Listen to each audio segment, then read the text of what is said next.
Alors, un moment d'arrêt, ce Zoom va être enregistré.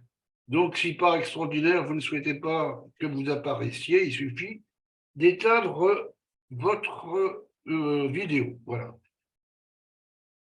Alors, pour qu'on s'entende, il est nécessaire que vous coupiez donc votre micro, et lorsque vous souhaiterez intervenir, à ce moment-là, ce sera tout à fait possible de remettre le micro. Donc, je disais donc que nous avions un peu hésité à faire maintenir cette réunion ce soir, parce que à la fois l'esprit beaucoup est ailleurs, et puis simplement les gens sont fatigués, hein, parce que manifester c'est aussi fatigant. Mais en même temps, ce qui se passe en Ukraine est, au plan mondial, sans doute, certainement même, l'événement politique le plus important de ces derniers mois. Les conséquences que ça, et que les modifications actuelles que l'on peut penser, il nous a semblé absolument nécessaire d'essayer de faire le point. Alors, ce n'est pas pour faire des pronostics sur ce qui va se passer, mais à la fois faire le point sur ce qui se passe sur le terrain et à la fois sur les nécessités de la solidarité, à la fois dans notre pays, en Europe et sur le plan international. Donc, Stéphane, que beaucoup d'entre vous connaissent, va essayer de faire une présentation en 20 minutes environ. Et après, bien sûr, la parole sera donnée à qui le veut pour avoir une discussion. Eh bien, sur ce, je donne la parole à notre ami Stéphane, à lui de parler. Bonjour tout le monde, encore une fois. Dans cette courte introduction, je ne commenterai forcément que quelques problèmes pour laisser le maximum de temps au débat et aux questions éventuelles. En premier point, d'abord, quelques mots de rappel sur la situation. En ce triste anniversaire d'un an, enfin, c'était le 24 février, mais un an depuis l'invasion en plein de l'impérialisme russe en Ukraine. Je dis en plein puisque l'invasion, à vrai dire, a commencé 8 ans auparavant, comme vous savez, en février 2014 avec l'annexion de la Crimée et ensuite en avril 2014 de la moitié du Donbass. C'était une année donc de destruction terrible, de crimes de guerre horribles, d'actes de génocide, et ça continue. Mais c'est aussi une année, 13 mois maintenant, d'une résistance de tout un peuple que personne n'avait prévu, il faut le souligner encore, surtout Poutine, lequel pensait prendre Kiev et l'Ukraine en quelques semaines, ni non plus les gouvernements occidentaux qui pensaient aussi que l'Ukraine allait tomber, capituler rapidement.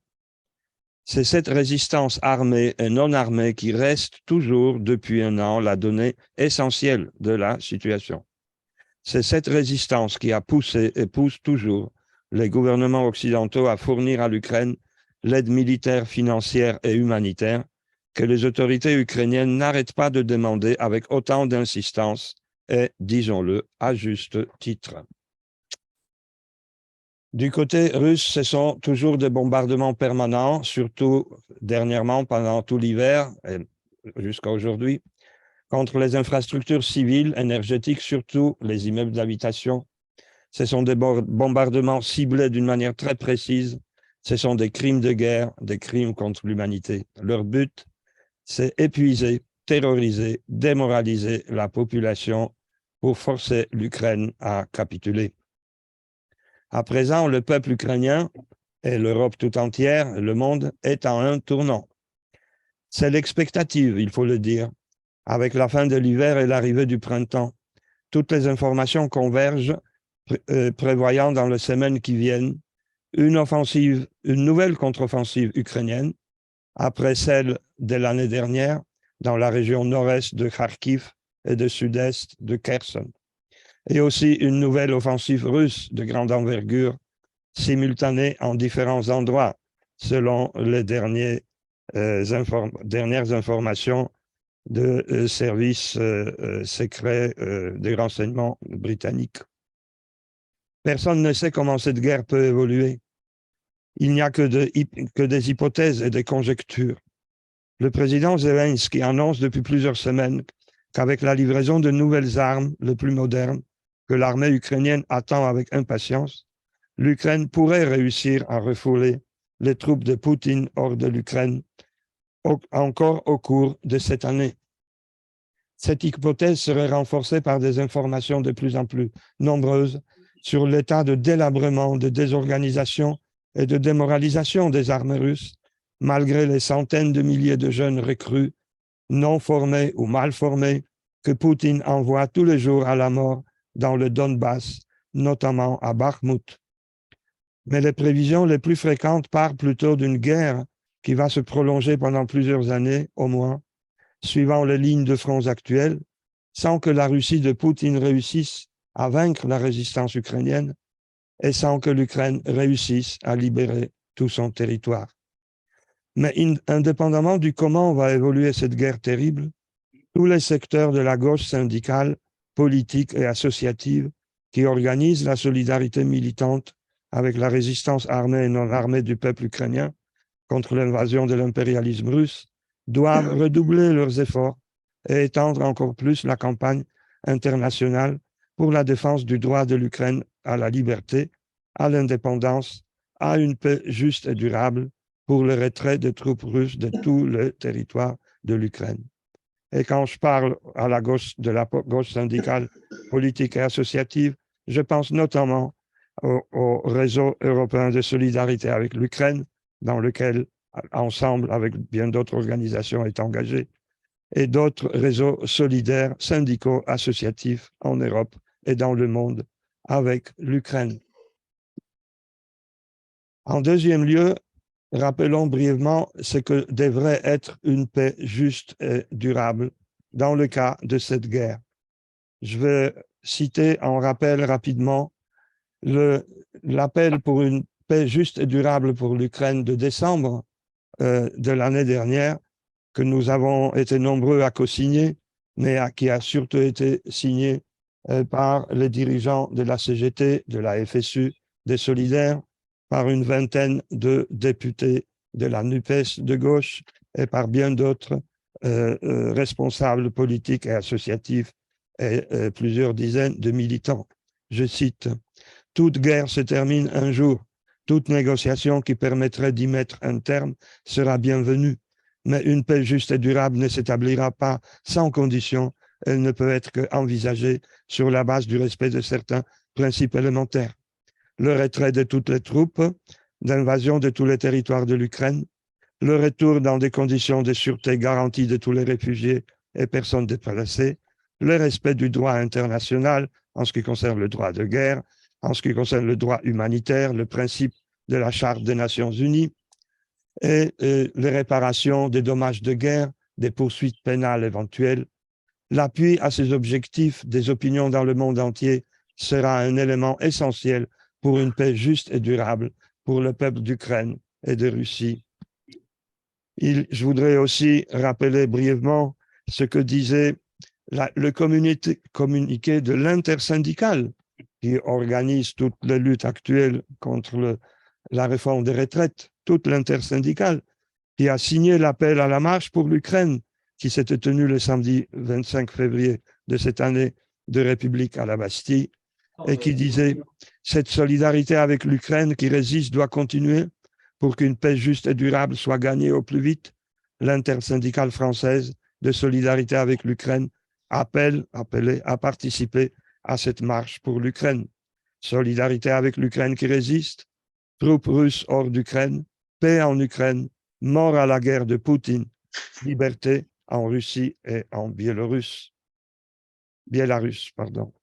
Je cite à la fin l'extrait de l'intervention de notre camarade Mariana Sanchez, qui, au nom du RESU au rassemblement à la Bastille, avait terminé son intervention bien applaudi, en disant « Nous continuerons de nous mobiliser avec toutes les organisations et mouvements participant à cette manifestation, notamment avec nos amis ukrainiens, pour le retrait des troupes russes de toute l'Ukraine, pour le droit à l'autodétermination du peuple ukrainien, pour le soutien à la résistance armée et non armée du peuple ukrainien, pour l'accueil sans discrimination de tous les réfugiés, pour l'annulation de la dette extérieure de l'Ukraine, condition indispensable pour une reconstruction juste, pour le soutien au mouvement démocratique et anti-guerre en Russie et l'accueil des déserteurs. »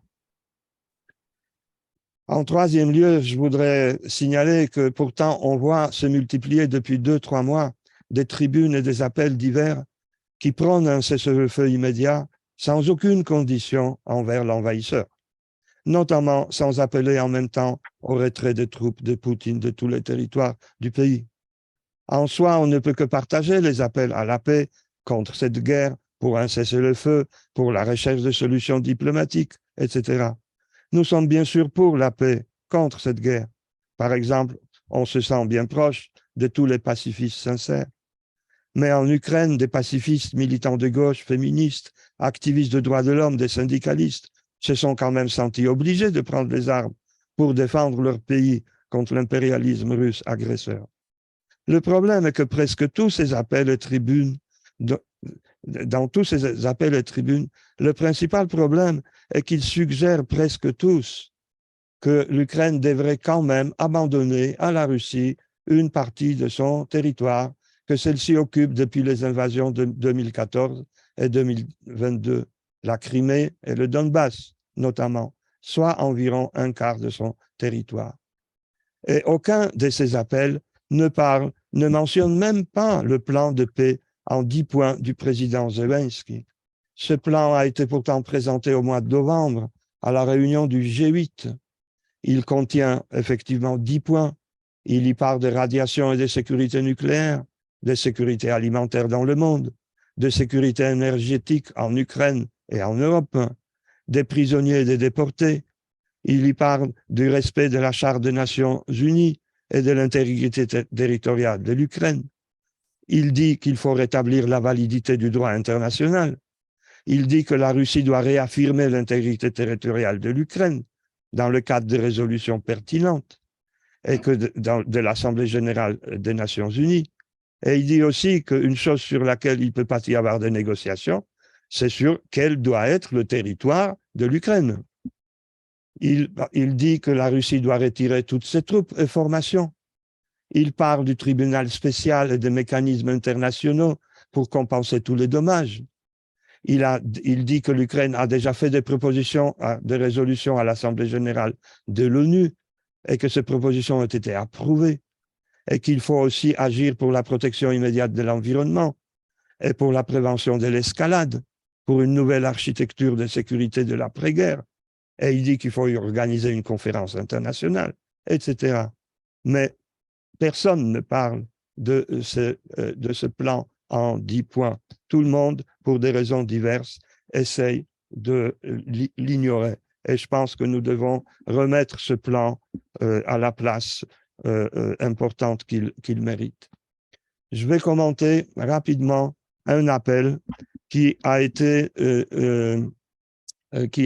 publié le 10 février 2023, signé par le président d'Argentine et de Colombie, par un ou une ministre de Podemos d'Espagne, par l'ancien député Jean-Luc Mélenchon de France et par le représentant du bloc de gauche portugais. Cet appel est important par les signatures, justement. Ce sont des camarades à nous qui partagent différentes luttes. Mais dans cet appel, il se trompe. Il est aussi signé, j'ai oublié de dire, par Jeremy Corbyn du Labour Party. Cet appel parle, le titre de cet appel, « Nous appelons à redoubler des efforts diplomatiques pour établir un cessez-le-feu ». Mais il ne dit rien sur l'Ukraine et les Ukrainiens, rien sur le retrait des troupes, rien sur le plan de paix en 10 points du président Zelensky. Il dit que c'est une invasion de l'Ukraine par la Russie, d'accord, mais tous les textes mettent dos à dos, sur le même plan, l'Ukraine et la Russie. Il parle de la guerre, le conflit, mais on ne sait pas très bien, il ne précise pas lequel. Il n'y a la moindre critique de la Russie, rien. Il dit que l'escalade de la guerre se poursuit sans relâche. Pourtant, c'est pas la guerre c'est pas l'escalade qui se poursuit, c'est la résistance à l'invasion qui se poursuit et les tentatives renouvelées de Poutine de détruire l'Ukraine. Il dit que le conflit semble devenir chronique. Ça, c'est faux. Ça, c'est le colonialisme, l'impérialisme russe envers l'Ukraine qui est chronique depuis longtemps, surtout depuis la révolution orange en 2004 et la révolution de dignité du Maïdan en 2013-2014. Tout le texte est orienté contre les Américains. On dirait même qu'il fait des avances vers la Chine. Dans ce cadre, la principale proposition du texte de redoubler les efforts diplomatiques pour établir un cessez-le-feu ne peut qu'aller dans le sens de ce que revendique Poutine lui-même. Il n'y a aucune condition posée. Il y a une acceptation tacite, on pourrait dire, d'une inévitable partition. Il y a 2 paragraphes de généralité sur des questions climatiques, énergétiques, transition verte, la planète, redistribution des ressources. Tout ça, c'est juste. Mais c'est adressé visiblement au gouvernement d'Amérique latine, d'Afrique et d'Asie. Et il s'adresse aussi au mouvement anti-guerre, dont il dit qu'ils ont tous montré la voie. Mais visiblement, le mouvement anti-guerre, qui était toujours si actif dans toutes les autres guerres précédentes contre l'impérialisme américain et les impérialismes occidentaux, ne montre pas du tout la voie dans le cas de l'Ukraine pour défendre et soutenir la résistance du peuple ukrainien contre l'impérialisme russe. Je pense ici au mouvement de la paix et au mouvement britannique Stop the War. Ça, c'est important de pouvoir discuter avec les auteurs de ce genre de tribune. Il y a une autre tribune, je n'ai pas tellement le temps de développer, qui a été signée par le philosophe allemand Jürgen Habermas, à laquelle nous avons répondu dans un 4 pages publié par l'équipe d'animation de la Commission internationale d'ensemble il y a 2-3 semaines. C'est un plaidoyer pour des négociations de paix. Je dirais tout simplement, pour faire court, qu'il suggère, au milieu de toutes sortes de considérations tout à fait justes qu'on peut soutenir en général, mais il suggère effectivement que l'Ukraine abandonne une partie de son territoire, c'est-à-dire les parties occupées, puisqu'il parle du retrait de troupes de Poutine sur les positions avant le 24 février 2022, c'est-à-dire sans la Crimée et sans la moitié du Donbass. Et beaucoup d'autres appels reprennent également cette proposition. Il y a aussi en Allemagne un appel d'une députée Sarah Wagenknecht de Die Linke avec une autre co-signatrice qui s'appelle Manifeste pour la paix. Ils ont quand même recueilli 500 000 signatures. Ils ont organisé quand même un rassemblement contre la guerre le 25 février 2023, dans lequel, il faut le dire, extrême gauche et extrême droite étaient tout à fait mélangés, puisque l'essentiel de cet appel est que l'Ukraine doit céder une partie de son territoire. Il faut faire le cessez-le-feu maintenant et négocier la paix dans les conditions actuelles de l'occupation. Un commentaire est nécessaire concernant le plan de paix chinois, tout récent, dont je suppose que certains parmi vous ont déjà dû lire ou en tout cas lu le commentaire. Et avec la visite de Xi Jinping maintenant chez Poutine, c'est très important. Mon avis est que la seule question, il y a énormément de généralités dans ce plan. C'est même pas un plan, c'est beaucoup de considérations très générales importantes. Respecter la souveraineté de tous les pays, renoncer à la mentalité de la guerre froide. En ce qui concerne respecter la souveraineté de tous les pays, il y a beaucoup de commentateurs qui y voient quand même une adresse voilée à Poutine. Mais qu'en sait-on? On ne sait pas. Renoncer à la mentalité de la guerre froide, cesser les hostilités, les conflits et guerres ne font de bien à personne. lancer les pourparlers de paix. Tout ça, c'est très important. La Chine veut jouer le rôle de médiateur, mais il n'y a aucune critique de Poutine, aucune, même voilée. Le seul point, effectivement, qui peut paraître, de deux points qui peuvent paraître positifs, c'est le 7e et le 8e, préserver la sécurité des centrales nucléaires et réduire les risques stratégiques. On peut y voir un appel à Poutine de ne pas menacer le monde des armes nucléaires. Alors, il faut dire, pour moi, ce qui est le plus important dans cet appel, c'est que c'est la réaction du président Zelensky, qui, d'après ce que je comprends, essaye de trouver chaque possibilité, chaque faille pour avancer la cause de l'Ukraine.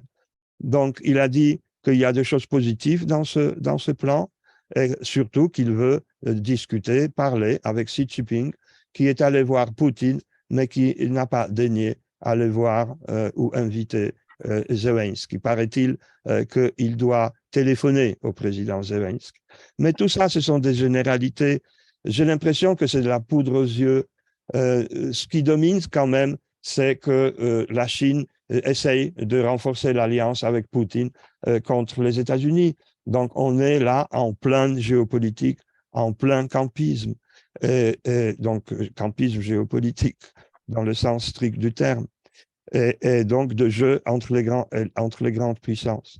Je ne pense pas, de mon côté, que Biden a eu raison de rejeter totalement comme inintéressant l'appel, ces propositions chinoises. J'ai l'impression que la Chine est en train de louvoyer, qu'elle est en train de chercher sa place dans toute cette histoire.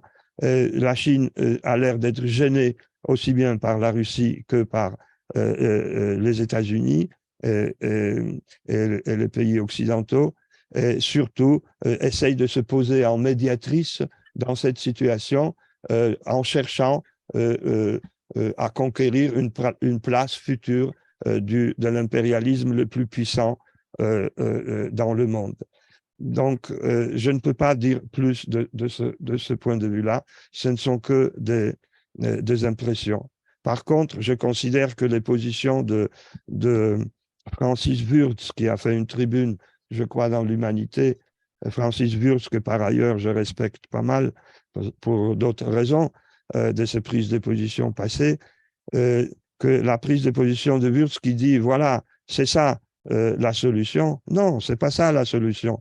Il faut soutenir Zelensky, le président Zelensky, dans ses tentatives d'utiliser les contradictions entre les grandes puissances pour faire avancer la cause ukrainienne. Mais on ne peut pas dire que c'est ça la solution. La solution, c'est que l'Ukraine il faut aider l'Ukraine par tous les moyens, armés et non armés, à faire sortir, bouter les troupes russes de l'Ukraine. C'est ça la solution. C'est ça la condition de la paix. J'ai vu aussi qu'il y a Bompard hein, qui, sur BFM TV, je crois, a également enchaîné que voilà, il faut soutenir le plan chinois, etc. Non, il faut faire très attention parce que derrière ce plan chinois, que Poutine d'ailleurs a accueilli avec beaucoup de satisfaction, en traînant les pieds, mais quand même, il y a quand même l'idée que l'Ukraine devra faire des concessions territoriales. Et c'est ça le principal problème. Henri, est-ce que j'ai encore 3 minutes. 3 minutes? Bon, c'est pas beaucoup. Alors, 5, allez. Non, je tiendrai pas. Je laisserai pour le débat. Mais je veux seulement dire que, en dernier point, que dans ces différentes prises de position, il y a quand même dans la France insoumise, j'ai l'impression, un début d'une prise de conscience d'une partie des militants. D'abord, il y a eu quand même 6 ou 8 députés de la France insoumise qui ont signé l'appel pour une paix juste et durable au mois de décembre, à notre initiative. Et donc ça, c'est très positif. À la manifestation, à la marche République Bastille, le 25 février, Mathilde Panot, paraît-il, a envoyé expressément Garrido pour participer à cette manifestation. elle était là. C'est un fait positif, c'est important.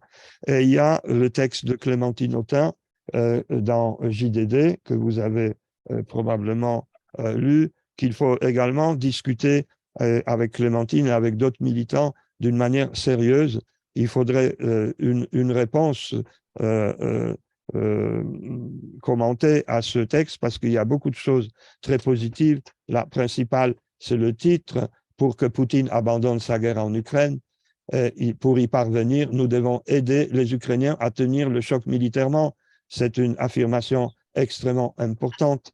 Il y a pas mal de critiques de Poutine qui vont dans le bon sens et qui vont dans un sens tout à fait contraire de toutes les prises de position passées et présentes de Mélenchon. Donc, j'en tire la conclusion qu'il y a un clivage qui est en train de s'opérer au sein de la France insoumise et dans la NUPES, mais surtout la France insoumise, sur la question ukrainienne. Il y a d'autres affirmations qui sont discutables, mais ça fait partie d'une discussion qu'il faut mener et que je ne veux pas maintenant, en une seconde, essayer de mener. Bon, je vais m'arrêter là. J'ai préparé encore une dernière partie, mais je vais essayer de placer mes pions pendant le débat. Merci de votre attention. Merci Stéphane. On va faire comme d'habitude pour ceux qui sont déjà venus. Vous pouvez effectivement intervenir en levant votre main, comme je viens de le faire, et puis n'hésitez pas. Voilà.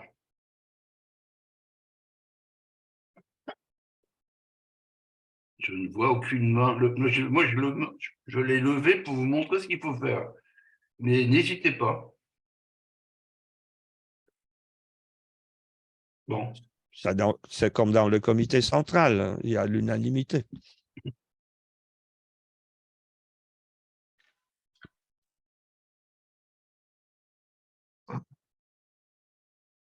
Ou alors j'ai assommé l'assistance, excusez-moi. Ah, si, il y a Henri Saint-Jean. Allez, à toi, Henri Saint-Jean. Non, moi, je vais juste donner une info, là, parce que, bien qu'Ardéchois, là, en ce moment, pour des raisons, je suis séquestré à cause des grévistes, je ne peux pas remonter dans mon pays ardéchois. Donc, j'ai fait les manifs à Marseille. C'est pour donner cette information qui ne va pas nous faire plaisir, je suppose, à mon ami Stéphane. J'ai rencontré Charles Warreau, que certains connaissent. Ah oui, ah Voilà. oui. Donc, on va dire, il rejoint, lui, il est plutôt sur des positions quasi poutiniennes, pro-poutiniennes d'une certaine manière. Mais ceci doit nous interroger sur les réponses que nous devons apporter de manière intelligente à ces gens. Parce que j'ai eu quelquefois des débats où la moindre réserve qu'on pourrait faire, ça a été mon cas, nous vaut hégémonie de ceux qui sont pour une résistance armée, etc. etc. Ce que je pense aussi.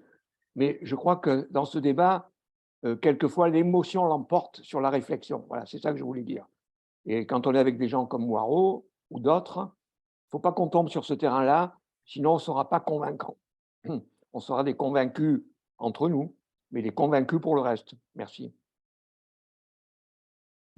Y a-t-il d'autres interventions? Sinon, Ah si, Mariana, vas-y. Bon, puis je me suis mis aussi, vas-y. Et après Jean-Claude, c'est parti, vas-y. Mariana, voilà, il y a plein de gens. Il y a Mariana, Jean-Claude, Gilbert Dumas et Armand de Lyon. Allez. Et après, peut-être que tu feras une réponse à tous ces camarades. Mariana. Je vais pas répondre de façon exhaustive à Henri. Hein. C'est une discussion que nous avons tous les deux depuis un petit moment, par mail et quand nous nous croisons.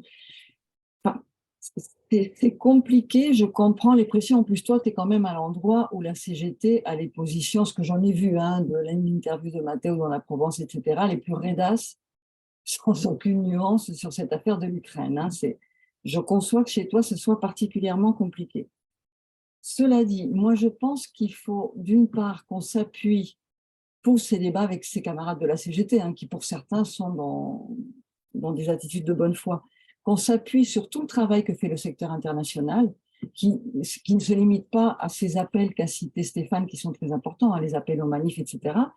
Mais il y a tout un travail de solidarité avec les syndicats ukrainiens, notamment, et avec ces syndicats qui, eux, ont certaines positions dans le cadre de la guerre qu'il faut mettre en avant par rapport aux camarades de la CGT. Moi, c'est ce que j'essaie de faire un petit peu dans mon syndicat. On a un vrai point d'appui et il y a un document, je ne sais pas si tu l'as eu, Henri, sinon je te le ferai parvenir, que nous avons donné, il y a une espèce de petite brochure du secteur international sur l'Ukraine, qui est assez complète et sur différents aspects. Donc ça peut servir. Après, sur l'argumentaire, alors c'est vrai que nous, côté réseau, là, on se disait qu'il fallait qu'on revienne, parce qu'il y a quand même une grosse offensive aujourd'hui, hein, une grosse offensive de ce camp dit pacifiste, où il y a des gens de bonne foi à l'intérieur, hein, comme tu dis, avec lesquels il faut essayer de discuter et de répondre, et d'autres qui sont sur un truc très campiste derrière tout ça, hein, et avec lesquels la discussion va être très difficile. Mais je pense qu'il y a une série de choses. Alors, pour moi, une des premières choses, il y a quand même, dans cette affaire de respect des frontières initiales de l'Ukraine, il y a quand même les leçons précédentes. Tchétchénie, Syrie, Ukraine aujourd'hui et demain où? C'est-à-dire qu'aujourd'hui, une paix, et ça les Ukrainiens ne cessent de le répéter, une paix aux conditions de Poutine avec un territoire partagé, ça veut dire que Poutine continue d'exporter la guerre ailleurs. On a fermé les yeux devant la Syrie, on a fermé les yeux en Tchétchénie. Si on les ferme aujourd'hui en Ukraine, c'est la porte ouverte et les Géorgiens le savent. Hein. Vous avez vu l'espèce de Maïdan qu'il y a eu aujourd'hui en Ukraine. Donc je pense que la composante régionale est très importante à expliquer aujourd'hui dans le contexte. Après, sur les autres arguments, le problème sur lequel on tombe toujours, c'est que pour beaucoup de ses camarades, derrière tout ça, il y a toujours le choix, un choix quelque part campiste, hein, de se dire que entre l'OTAN et les horreurs de l'OTAN que nous-mêmes nous condamnons, hein, on a des positions très claires par rapport à ça, et Poutine, il y aurait un camp à choisir, et que le camp de Poutine serait un camp qui mériterait notre soutien. Enfin, voilà. Donc, en vrai, je pense qu'effectivement, il y a une série d'arguments sur lesquels il faut qu'on travaille, mais il faut savoir qu'en face, on a quand même des gens qui ont une grosse mauvaise foi, quoi. Je reviendrai plus tard dans la discussion sur les troupes de solidarité, sur lesquelles, pour vous faire un petit peu le point sur les campagnes sur lesquelles nous sommes actuellement. J'étais un peu longue, excusez-moi. Non, il y a Jean-Claude, Gilbert Dumas, Armand, John et Jean-Paul. Et après, je propose qu'on arrête et qu'on redonne la parole à Stéphane. Tâchez de ne pas être trop long si possible. Jean-Claude. Oui, moi je suis d'accord avec l'orientation défendue par Stéphane et je ne veux pas parler de la CGT, on a un congrès la semaine prochaine qui risque d'être très préoccupant sur ce plan. Moi j'ai une petite angoisse sur plein de choses depuis quelque temps qui sont liées au rapport de force militaire à partir du moment où on est installé dans une guerre longue. On peut quand même penser que dans une guerre longue, la Russie a une profondeur territoriale et humaine, la capacité d'envoyer sa population comme chair à canon, qui n'a pas de limite, disproportionnée de manière considérable par rapport à l'Ukraine. Donc ça, c'est ce que je ressens. Hein. Bon. Et il y a une question que posait Habermas dans cette fameuse tribune, c'est est-ce qu'on est pour que l'Ukraine tienne le coup ou est-ce qu'on est pour qu'elle gagne? Et dans un premier temps, cette question, elle est redoutable. Hein. Dans un premier temps, comme ça a été dit, personne ne pensait à la résistance ukrainienne possible de longtemps.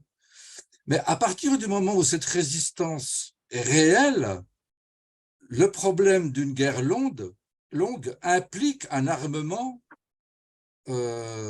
considérablement plus efficace. Et ce n'est pas simplement la résistance armée et non armée, et on voit bien qu'il y a quelque chose qui est en train de se passer de ce point de vue-là, avec les chars et avec les avions. Et donc, si nous sommes pour que l'Ukraine gagne, il faut qu'elle gagne vite. Et donc, ça implique un armement conséquent. Donc, ça implique une chose, c'est que les États qui soutiennent l'Ukraine sont obligatoirement dans une économie de guerre. Moi, je ne pense pas qu'on puisse éviter cette question. On a été assez silencieux sur le budget militaire de Macron. On n'a pas dit grand-chose. Moi, cette question-là, et on voit bien qu'il y a un réarmement général partout dans le monde de l'impérialisme classique. Donc, moi, je pense qu'il faut que tôt ou tard, cette question, elle se pose à nous maintenant. Et pas simplement, c'est pas simplement à l'État français qu'elle se pose, ou à l'État allemand. Elle se pose aux citoyens. On ne peut pas échapper à cette question. Moi, je suis plutôt pour y donner une réponse favorable, mais c'est assez angoissant.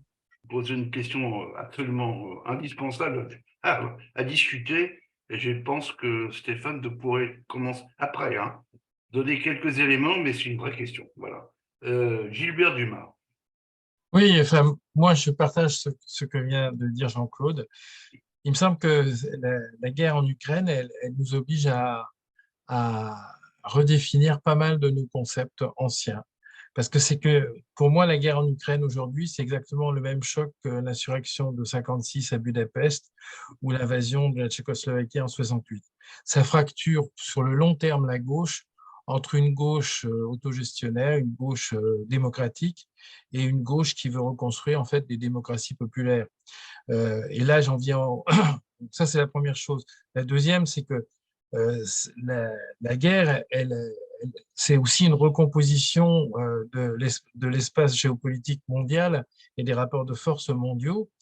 Alors, c'est pour ça qu'il faut absolument être contre le campisme d'une partie de la gauche stalinienne ou néo-stalinienne, parce que, en fait, ces gens-là sont quand même extrêmement inquiétants, puisque en fait, le critère principal aujourd'hui de ces gens-là, c'est de dire « Ah, mais il est contre l'impérialisme américain, de mettre les deux guerres, l'agresseur et l'agresseur à la même distance, en disant c'est une guerre de l'OTAN contre la Russie, et en excusant tout juste la Russie qui finalement se défend, un peu comme Hitler se défendait après l'inique traité de Versailles, et donc finalement il se défendait puisqu'on l'avait agressé et on l'avait humilié. Je trouve que, en plus, ce campisme nous amène quand même à des amis qui sont des anti-américains, mais qui sont des anti-américains que je ne veux pas fréquenter non plus. C'est la Corée du Nord, c'est l'Iran, c'est la Turquie, c'est la Chine, c'est la Russie. Donc, tout un tas de gens pour qui le camp des travailleurs, ça s'exprime par l'absence de démocratie, l'absence de possibilité de grève, l'absence, l'emprisonnement, l'absence de justice, etc., etc. Donc moi, ces gens-là me font peur, je le dis aujourd'hui, et c'est pas ma gauche, et ça ne sera plus ma gauche. Alors, on peut faire des manifs communes sur les retraites, mais je vais dire que pour moi, je ne veux pas appartenir à des gens qui soutiennent ça. Ça, c'est la première chose. La deuxième chose, c'est par rapport à ce qu'a dit Jean-Claude Mamet sur la guerre, sur l'augmentation des budgets militaires. Alors, on entend les pacifistes nous dire « Ah, mais attention, tu vas rajouter de la guerre à la guerre ». Moi, j'ai répondu à un camarade une fois, mais quand nous soutenions contre l'impérialisme américain, le Viet Cong, et que l'URSS et la Chine, en tant qu'État, livraient des armes au Viet Cong, personne n'a dit que la Chine et l'URSS ajoutaient de la guerre à la guerre. Donc, ça veut dire que ces gens-là ont une hiérarchie des aides, et qu'en fait, sur le fond, ces gens-là pensent que l'Ukraine, c'est pas pareil. Et pourquoi c'est pas pareil? Parce que c'est un peu comme je suis pas contre les attentats de Charlie, mais ils ont exagéré. L'Ukraine, c'est pas pareil, mais c'est quand même un peu des nazis. Et j'allais dire qu'il y a derrière ça, il y a derrière ce discours-là qui est inquiétant. Et par rapport au risque de guerre, je finis vraiment là-dessus. Oui, il y a risque de guerre aujourd'hui, risque de guerre mondiale, mais il y a encore peut-être plus risque de guerre si on laisse faire Poutine que si on ne le laisse pas faire. Parce que si on laisse faire Poutine, c'est la porte ouverte à d'autres annexions, c'est la fin de la reconnaissance des droits internationaux, c'est la fin du droit international, et donc chacun va s'armer petit pays ou grand pays, parce que demain, la Turquie peut envahir le Kurdistan, la Chine peut envahir, ou la Corée du Nord peut envahir les choses, en disant on discute de la paix après, une fois qu'on a annexé. Donc, en gros, laisser faire Poutine, c'est se préparer à une course aux armements démentiels, y compris aux armements nucléaires, et donc c'est encourager une guerre permanente. Donc nous, on doit être sur le respect des frontières internationales, c'est pour ça que je partage ce qu'a dit Stéphane, et effectivement, aider l'Ukraine, y compris l'aider avec des moyens modernes, c'est-à-dire y compris avec des avions, c'est une corde raide, parce qu'on a affaire en face à un fasciste, qu'on le dise ou pas, mais c'est un fasciste, enfin, je veux dire, qui cumule à la fois les qualités de Hitler et de Mussolini. Eh bien, effectivement, on ne sait pas comment ça peut se régler. Mais ce qui est sûr, c'est que c'est quelqu'un qui tient au rapport de force et que nous, notre bataille, c'est d'armer l'Ukraine jusqu'à l'expulsion de toutes les frontières de l'Ukraine, de reprendre effectivement le plan de paix de Zelensky. Et après, la suite, on n'ira pas plus loin, comme on n'a pas été plus loin en Irak d'ailleurs, mais on n'ira pas plus loin. Mais j'allais dire, tant que Poutine sera au pouvoir, ou tant que des mafieux, escrocs et criminels de son espèce seront au pouvoir, de toute façon, le risque de guerre sera permanent. Donc, notre tâche ensuite, c'est de soutenir les prisonniers politiques, c'est de soutenir une opposition, peut-être de reconstruire des réseaux, etc. Mais c'est ça qu'il faut faire. Mais par rapport, quand je dis ça, réinterroge notre façon de voir. Ben, par exemple, moi, je suis pour aujourd'hui l'augmentation du budget militaire pour aider l'Ukraine. Et nous, on voit dans les manifestations de l'argent pour des retraites, pas pour la guerre. Voilà, on voit ça, c'est porté par Hello, c'est porté par le PC, c'est porté par LFI.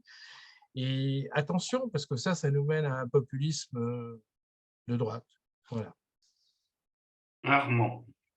Oui, moi je suis tout à fait d'accord avec l'intervention de Gilbert, donc là-dessus je vais faire court, sauf la dernière phrase. Voilà. Sauf la dernière phrase, voilà.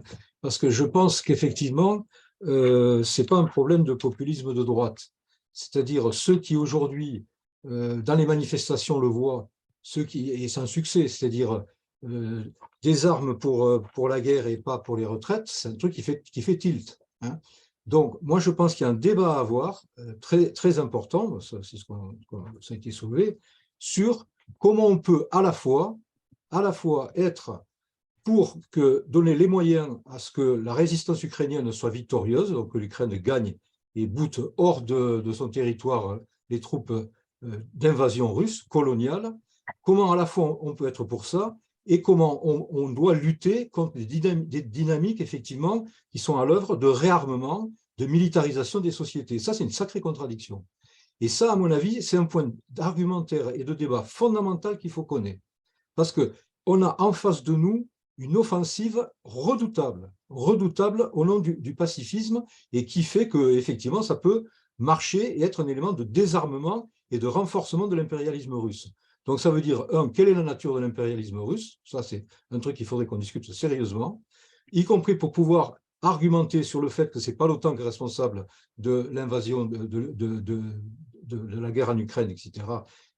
Parce que je sache, ça c'est le deuxième point de débat, c'est-à-dire comment se positionnent aujourd'hui les impérialismes, en particulier l'impérialisme américain et l'impérialisme européen.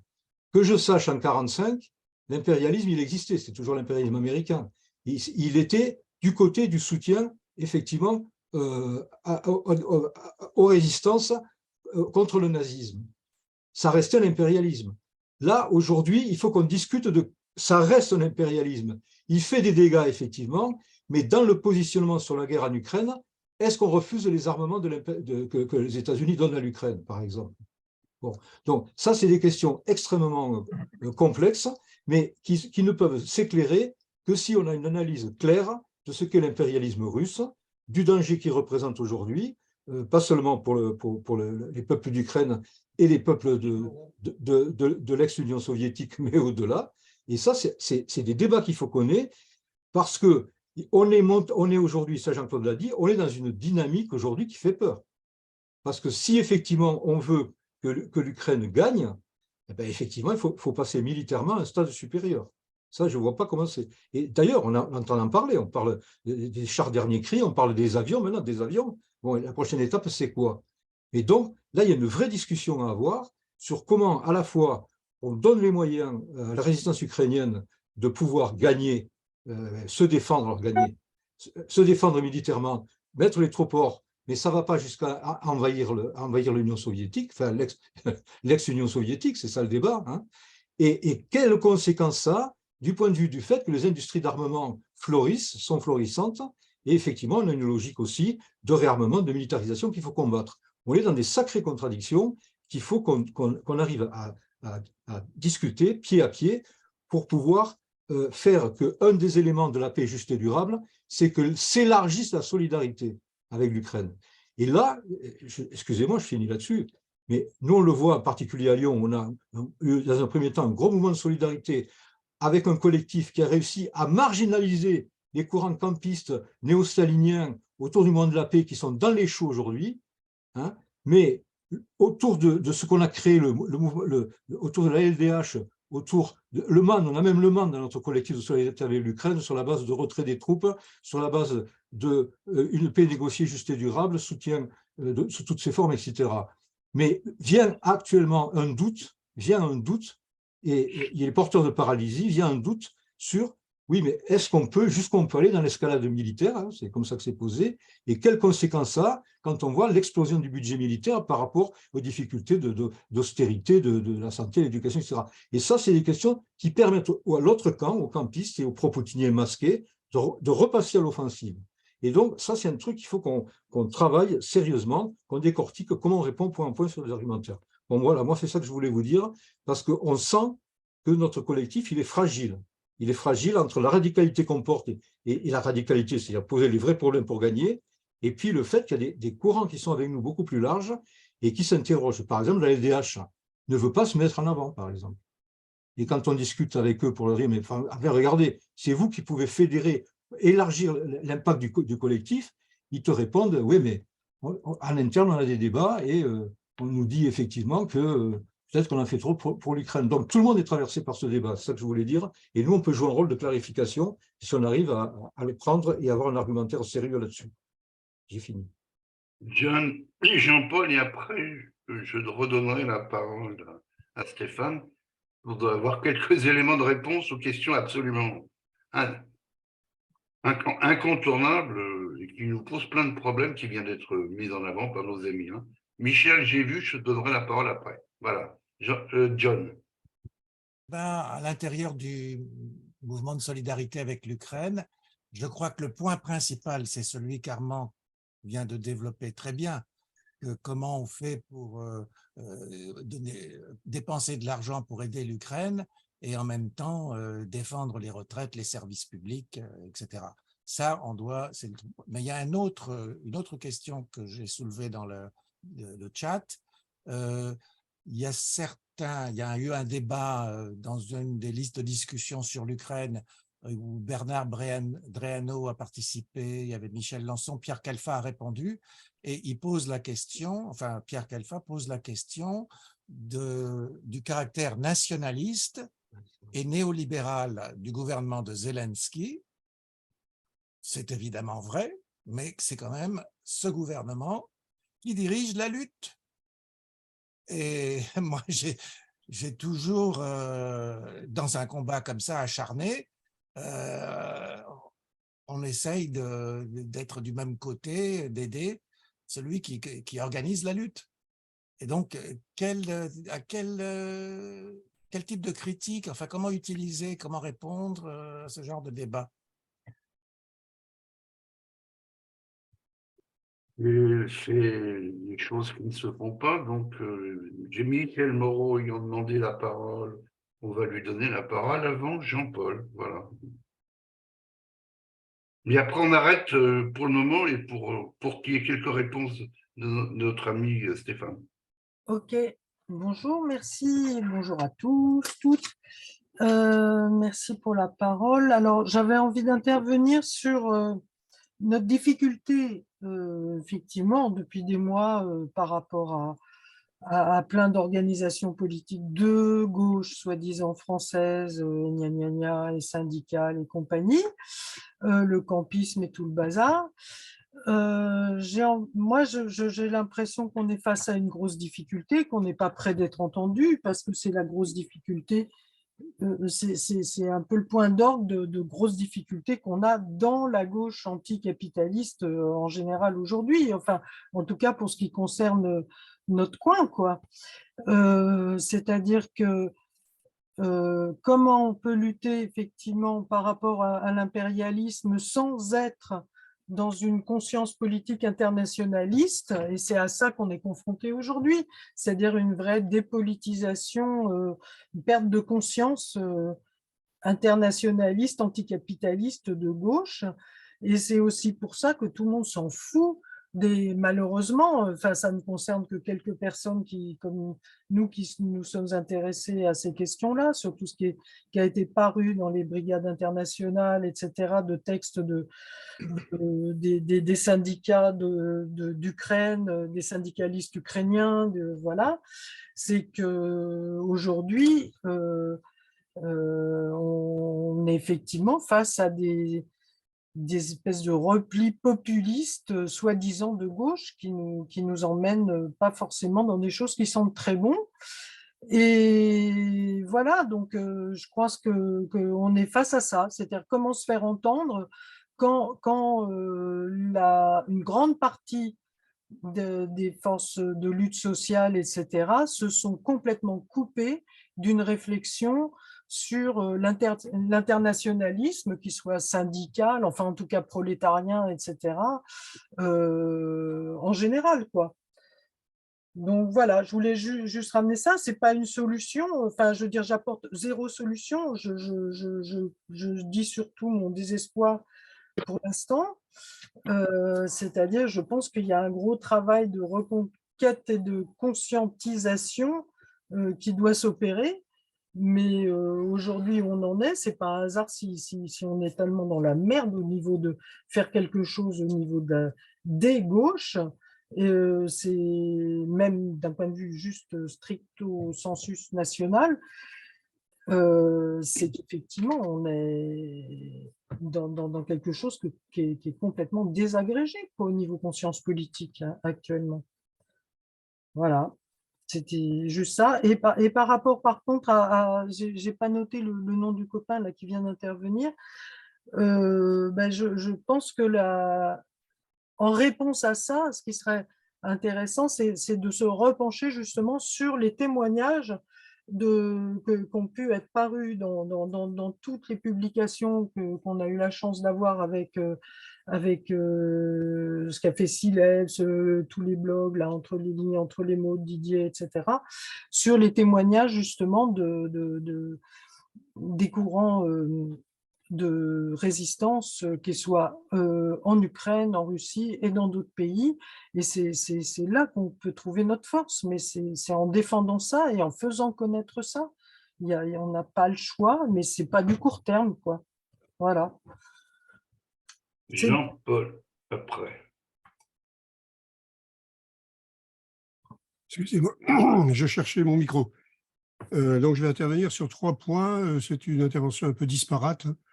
Le premier point, c'est sur l'insistance de certains camarades sur les contradictions dans lesquelles nous nous trouvons, du fait de la nécessité, compte tenu de notre point de vue, de soutenir l'Ukraine et de soutenir l'Ukraine dans son armement également et de manière massive, car la contre-offensive des Ukrainiens nécessite effectivement un armement massif et de haute technologie.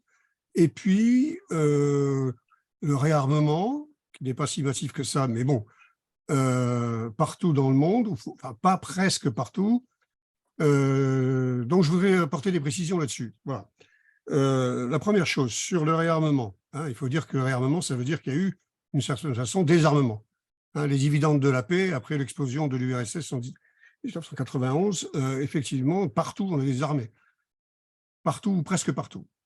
Et le réarmement n'a pas commencé avec la guerre en Ukraine. Ça a commencé en Extrême-Orient avec effectivement la constitution d'une armée chinoise de première force. Et ça a commencé par la Corée du Sud, le Japon, l'Australie, et il y a eu un écho déjà en Europe avec la Finlande qui commençait déjà à augmenter son budget militaire. Donc, l'Ukraine n'a fait qu'amplifier un mouvement qui avait déjà commencé et dont l'origine est à chercher. Nous l'avons bien montré dans la brochure sur les relations internationales que nous avons éditée en Extrême-Orient. Ça, c'est le premier point. Ensuite, ce réarmement, il est inégal hein, suivant les zones dans le monde. Ça concerne quasiment pas l'Amérique du Sud, ça concerne quasiment pas l'Afrique, c'est surtout en Europe et en Extrême-Orient. Et effectivement, en Europe, c'est assez spectaculaire. Assez spectaculaire, mais de manière inégale encore. Hein. Alors, c'est spectaculaire, la Pologne cherche à devenir la principale armée européenne et elle commande à tout va. La droite polonaise cherchant à se dédouaner de cette façon de certaines difficultés intérieures, notamment sur le plan des libertés. Hein. C'est vrai d'autres pays, c'est vrai de la Suède dans une proportion beaucoup moins importante et de la Finlande. Mais en ce qui concerne la France, si on regarde bien la loi de programmation militaire, du moins ce qu'on peut en connaître pour l'instant, ce n'est pas un réarmement massif. Pas du tout. Pas du tout. C'est un saut qualitatif pour faire passer l'armée française d'une armée de corps expéditionnaires et impérialiste, donc vous voyez l'Afrique, hein, la France-Afrique, à une armée capable, certains d'entre vous l'ont souligné, de faire face éventuellement à ce qu'ils appellent des conflits de haute intensité. C'est un euphémisme pour dire la guerre. Hein. La guerre, ce n'est pas une impossibilité aujourd'hui, c'est vrai. On peut même se demander si, dans l'esprit de Poutine, il n'y avait pas un billard à deux coups, l'Ukraine étant le premier coup, et la remise en cause de l'hégémonie américaine sur le monde, un deuxième coup, en alliance avec les Chinois. Bon, voilà. Voilà pour le réarmement. Et effectivement, moi, je pense aussi, comme Jean-Claude, qu'il y a une possibilité de risque de guerre. Hein. Nous sommes dans une guerre mondialisée pour l'instant. On n'est pas dans une guerre mondiale, mais on peut y verser. Ça, c'est la première chose. Deuxième chose, mais je pourrais préciser éventuellement. Hein. Deuxième chose, c'est juste pour faire une nuance par rapport à ce que disait Stéphane à propos de l'offensive russe. À mon avis, il n'y a pas d'offensive russe.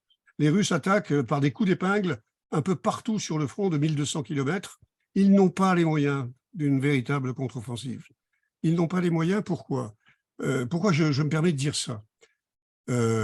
Conscription à venir, mise à part, hein, ça peut changer un peu les choses. N'oublions pas que l'armée ukrainienne, c'est 900 000 hommes hein, quand même. 900 000 hommes, hein, pas loin d'1 million d'hommes. Je viens d'avoir une information selon laquelle les Russes sont en train de remettre dans le circuit des chars T-54. Les chars T-54, c'est les chars quasiment des années 50. C'est-à-dire qu'ils sont en peine de matériel.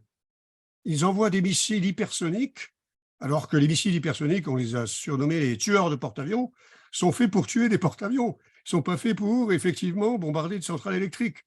Donc, vous voyez dans quelles conditions sont un petit peu les Russes. Ils sont en difficulté. Je ne dis pas que c'est un tigre de papier. Hein. Bon, voilà. Hein. Et comme disait Bruno, ou écrivait Bruno plutôt, on envoie effectivement à la boucherie les peuples halogènes, les Komis, les Dagestanais, les Bouriates. À Boutcha, c'était des Bouriates. Hein. Des peuples jeunes, pauvres, et pour lesquels l'incorporation dans l'armée représente un avenir certain. Donc, je suis, moi, relativement confiant. Seulement, le matériel occidental met du temps à arriver. Voilà. Les chars, ils devraient déjà être là. Les avions, ils devraient déjà être là.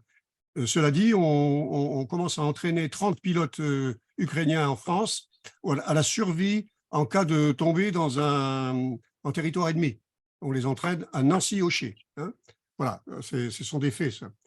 Et dernier point, alors en ce qui concerne le campisme, pour vous apporter un élément d'information, j'avais été saisi, puisque je participe à la rédaction avec Isabelle d'ailleurs qui est là, un journal qui s'appelle l'Alternative Rouge et Verte, j'avais été saisi d'une demande de débat par quelqu'un du mouvement de la paix. Et ce quelqu'un du mouvement de la paix réitère sa proposition de débat, et voici l'appel qu'il a lu le 25 février à Paris. Le titre, je vous donne simplement le titre, hein, je le diffuserai sur le réseau. Hein. Appel à la culture pour la paix. Aujourd'hui, ayons encore le courage de nous mettre au-dessus de la mêlée. Il se sert de Romain Rolland, effectivement, par rapport à la guerre en Ukraine. Et dans son appel, il n'y a pas un mot de l'Ukraine. Pas un mot non plus de la Russie, d'ailleurs. C'est comme s'il n'y avait pas d'agresseur et d'agressé. Je le communiquerai sur le réseau, hein, le texte. Voilà, c'était une information pour terminer et pour aller dans le sens de ce que Stéphane dénonçait, que nous dénonçons tous. Voilà. Je vous remercie. Alors Stéphane, les questions de fond, ils demanderont de longues discussions. Je pense que ce n'est pas en 5 minutes que tu vas pouvoir répondre, mais s'il y avait déjà quelques éléments, ça me paraîtrait important. Et deuxième point, il est déjà 20h passé. Hein. Ce serait bien aussi d'avoir quelques éléments sur les campagnes de soutien et de solidarité qui sont en train de se mettre en place. À toi. Et après, je redonnerai la parole à Mariana et à Bruno. Voilà. Donc, alors, effectivement, je partage presque tout ce qui est dit et tous les questionnements. Je me pose les mêmes questions et j'ai aussi les mêmes angoisses, Jean-Claude, pas de souci, qui ne les aurait pas.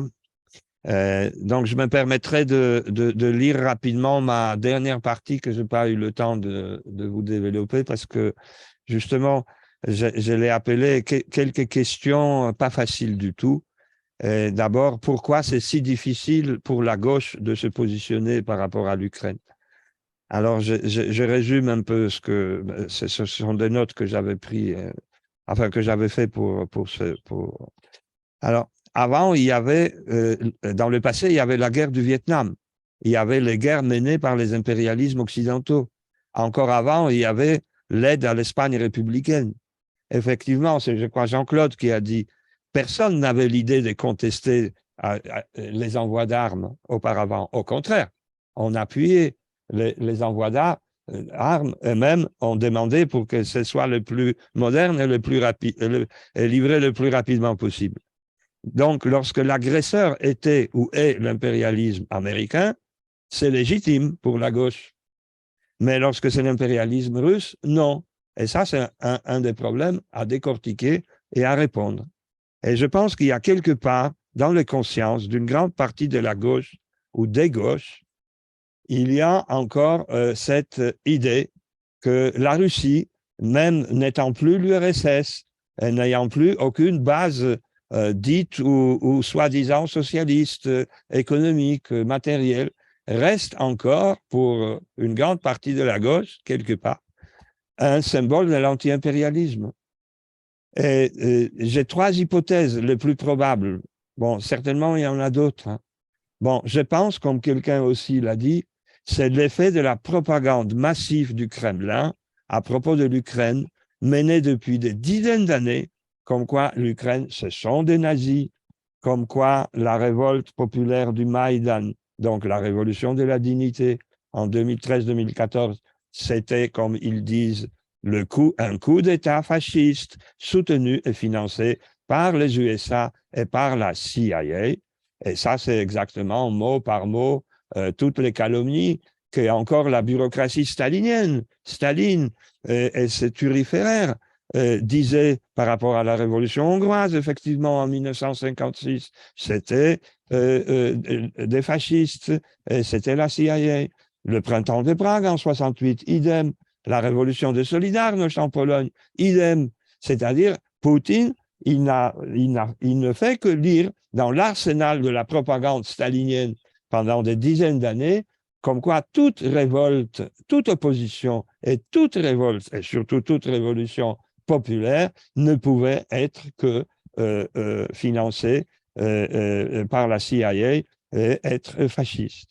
Il y a aussi cette hypothèse, à mon avis, que quand même cette idée comme quoi l'ennemi de mon ennemi est obligatoirement un ami. Ou en tout cas, peut-être pas un ami, mais ne peut pas être mon ennemi aussi. Donc il y a une énorme confusion dans la gauche. C'est-à-dire que la gauche, après des dizaines d'années de stalinisme, est complètement encore sous une perfusion campiste, géopolitique. Et ça vient du stalinisme. Et si on reconnaît déjà que la Russie est un impérialisme, alors bien sûr, c'est un impérialisme tout à fait secondaire par rapport à l'impérialisme américain, etc.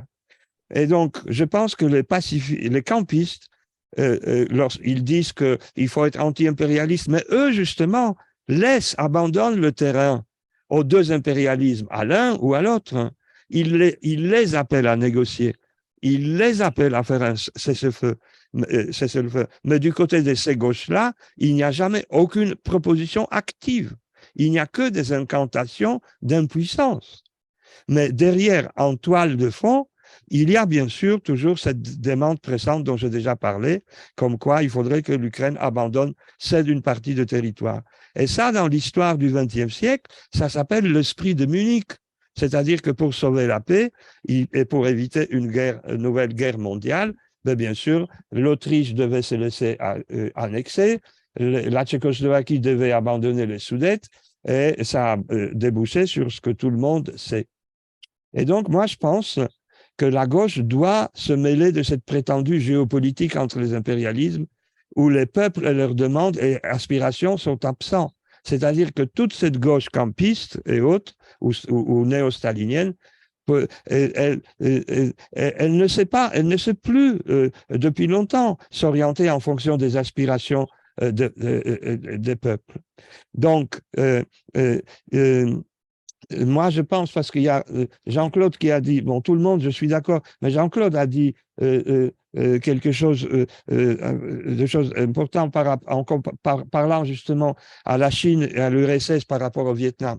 Mais dans la guerre du Vietnam, souvenez-vous, l'armement envoyé par l'URSS et la Chine, d'abord, il n'était pas des plus modernes.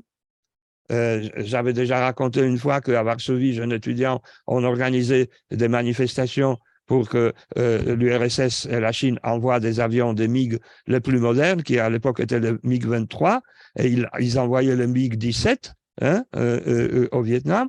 Et donc, et dans d'autres armements aussi, c'était le même problème. C'est-à-dire que dans cette guerre du Vietnam, l'URSS et la Chine, donc les deux bureaucraties, elle envoyait un armement suffisant pour que le Vietnam ne perde pas, mais insuffisant pour qu'il gagne.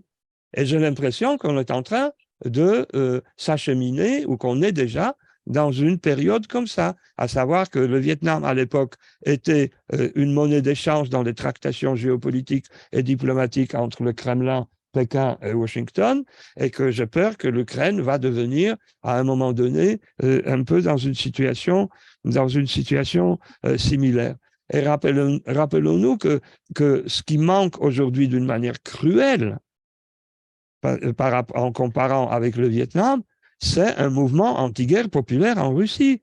Parce que si Nixon a été obligé, Johnson, ils ont été obligés de retirer les 500 000 soldats du Vietnam, c'est bien sûr à cause de la résistance héroïque vietnamienne et de l'armement envoyé par la Chine et le Vietnam, mais ce qui a fait pencher la balance, c'était le mouvement anti-guerre américain et le mouvement pour le droit civique des Noirs.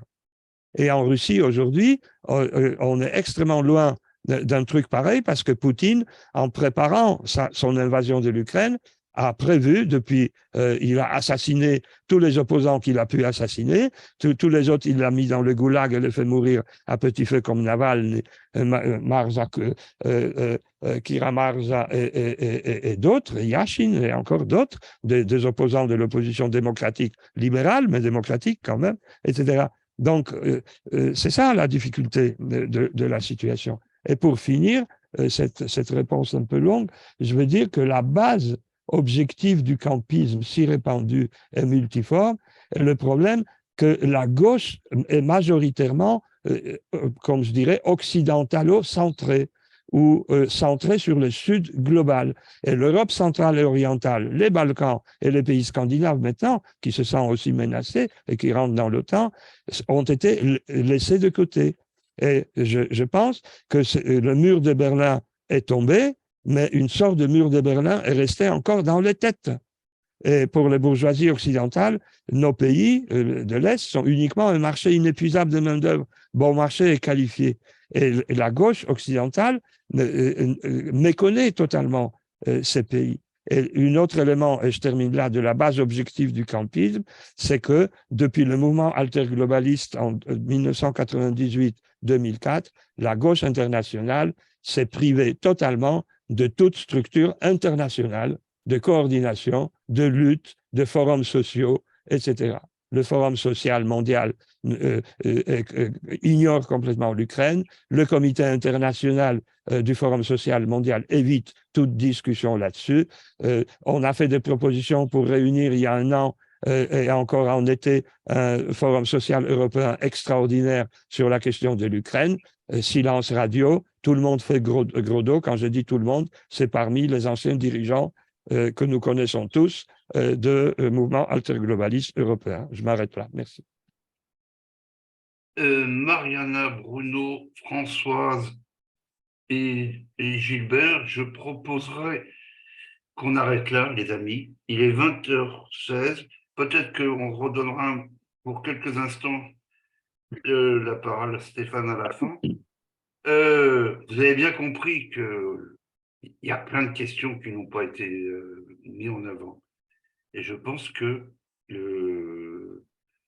on sera amené relativement rapidement de refaire ce genre de réunion parce que il y a plein de questions qui ont été évoquées et elles sont extrêmement compliquées. Et l'intelligence collective, c'est aussi d'en parler collectivement. Et il aurait fallu parler un peu plus de la solidarité, mais je pense que Mariana va en parler quelques instants. Et ça aussi, c'est quand même analyser la situation est indispensable. Participer aussi à la solidarité l'est aussi tout autant. Juste quand même un exemple. Ce qu'on a pu faire à Paris pour l'anniversaire, le premier anniversaire du début de la guerre. Alors, c'est loin, très très loin d'être ce qu'il faudrait. Il y avait à Paris entre 5 000 pour certains, dont moi, et 10 000 pour les plus optimistes, personnes, et pour une manifestation organisée conjointement par le réseau européen de solidarité avec l'Ukraine et l'association des Ukrainiens en France. Le même jour, il y avait un rassemblement organisé par le mouvement de la paix où il y avait, allez, soyons généreux, quelques dizaines, voire quelques centaines. Mais quelques centaines, c'est 2 ou 3 ou 4. Et c'était sans comparaison sur le terrain. Mais bien entendu, c'est totalement insuffisant parce que dans la masse de la population, ces questions sont souvent en dehors de leur préoccupation principale pour des raisons bonnes. Ce qui se passe actuellement en France fait qu'il y a des raisons pour s'occuper d'autres questions. Il n'en demeure pas moins que la solidarité la plus large est absolument indispensable. Mariana. Oui, avant de revenir sur un petit peu les pistes de travail qu'on a sur la solidarité, je voulais juste revenir sur la discussion que nous avons le plus brièvement possible, parce que j'ai déjà parlé. Moi, je continue de me dire que notre première argumentation par rapport à tous ces gens-là, campistes, pacifistes et autres, c'est pourquoi nous soutenons l'Ukraine. Moi, je commence par ça quand je discute avec ces gens-là, de leur expliquer d'abord le fait colonial. On l'a évoqué là, je ne développe pas, vous le connaissez comme moi, c'est une guerre coloniale. Et nous avons toujours été de quel côté dans les guerres coloniales. Deuxièmement, le droit à l'autodétermination. C'est un peuple écrasé, vous connaissez tout ça par cœur. Donc, ce droit est bafoué aujourd'hui en Ukraine. La nature du régime poutinien, de l'impérialisme russe et de ce régime-là, qu'est-ce qu'on a, nous, à voir avec ce régime-là? Absolument rien, ce qu'il est. Et après, il y a des liens et des demandes que nous font les gens comme nous là-bas, c'est-à-dire la gauche ukrainienne, le mouvement féministe, le mouvement syndical, etc. Donc moi, dans mes discussions avec ces gens-là, je commence par argumenter ce qui sont nos principes. Après, sur les affaires d'armes, moi, je ne suis pas spécialiste. Jean-Paul en a un petit peu parlé. c'est quand même paradoxal qu'aujourd'hui, on bat de nous notre coulpe par rapport à cette affaire-là, alors que la France est surarmée pour d'autres raisons. L'Ukraine n'est qu'une excuse là-dedans, vous le savez comme moi. La France est l'arme des pires dictatures dans le monde. Le fric et les canons français partent là. Donc, après, moi, encore une fois, hein, je ne suis pas assez armée sur les chiffres dont parlait Jean-Paul, mais je pense que la première des choses, c'est leur dire à ces gens, on ne les a pas entendus gueuler quand ils vendent des MiG à l'Arabie Saoudite, pas des MiG, pardon, des avions à l'Arabie Saoudite ou à je ne sais qui.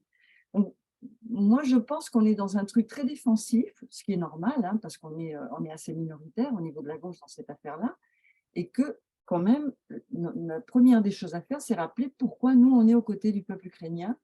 Et par ailleurs, nos critiques à Zelensky, on n'a jamais dit que Zelensky était notre copain. Hein. Personne d'entre nous, autour de la table, ne défend Zelensky.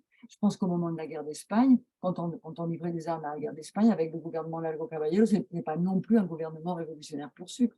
Ça nous a empêché de le faire. Enfin, bon, il y a tous ces éléments, je pense qu'on prend le truc à l'envers, à mon avis, hein, qu'il vaut mieux partir de ce qu'on défend pour après répondre sur les attaques de nos ennemis. Alors, sur la solidarité, alors d'une part, cette affaire du 25, elle n'est pas anodine, parce que vous avez vu, dans le dernier Ukraine, je ne l'ai pas remis là dans le chat, parce que je vous l'avais envoyé et que je pense que la plupart d'entre vous là, dans le dernier soutien à l'Ukraine, nous avons fait un papier de bilan du 25, grâce notamment aux informations qui étaient remontées par les réseaux ensemble, et il apparaît qu'il y a eu énormément de mobilisation dans beaucoup de villes, dans la plupart des grandes villes et des moins grandes. Et donc, je pense qu'il y a quelque chose à jouer en termes de coordination de ces petites activités qui ont pu surgir, qui sont pour certaines déjà installées, c'est le cas du Havre, Lyon, Nice, etc. Et pour d'autres qui se sont structurées autour de l'anniversaire, mais où les copains avaient l'air de dire que peut-être qu'on pourrait continuer à faire un boulot. Donc il y a déjà un boulot de coordination à essayer de faire. Sur les campagnes, la campagne qui nous mobilise, que je vous avais également envoyée sur les listes du collectif national, c'est la campagne pour la libération de Maxime Bukhtevich.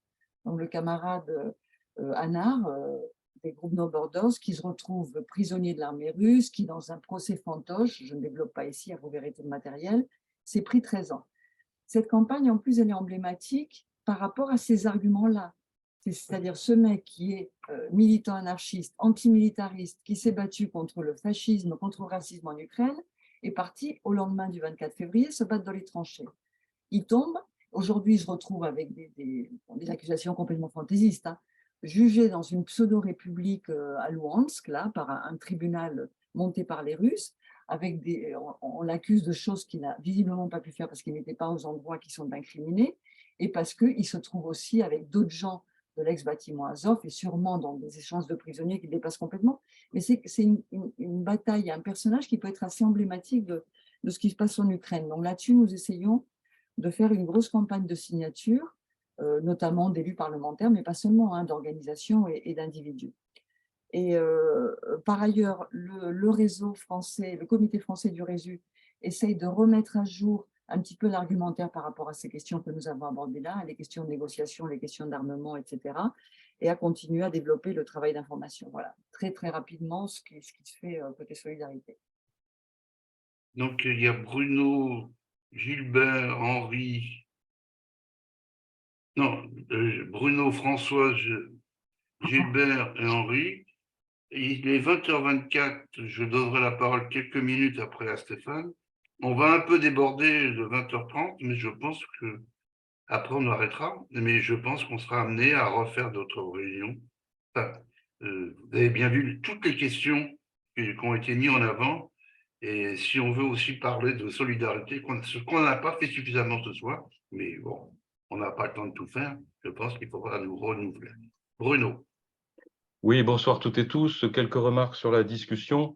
Au risque de surprendre, je commencerai par dire que je ne partage pas un pessimisme qui a été largement affiché sur les contradictions dans lesquelles on est et sur une gauche désespérante. Je résume un petit peu les choses, c'est peut-être un peu caricatural, mais de ce point de vue, je ne partage pas bon nombre de choses qui ont été dites. Alors, je vais essayer de les reprendre sans trop les développer parce que le temps est limité. D'abord, remettre les choses à l'endroit et avoir une posture qui consiste à dire d'abord sur le fond pourquoi on s'est positionné de telle ou telle manière.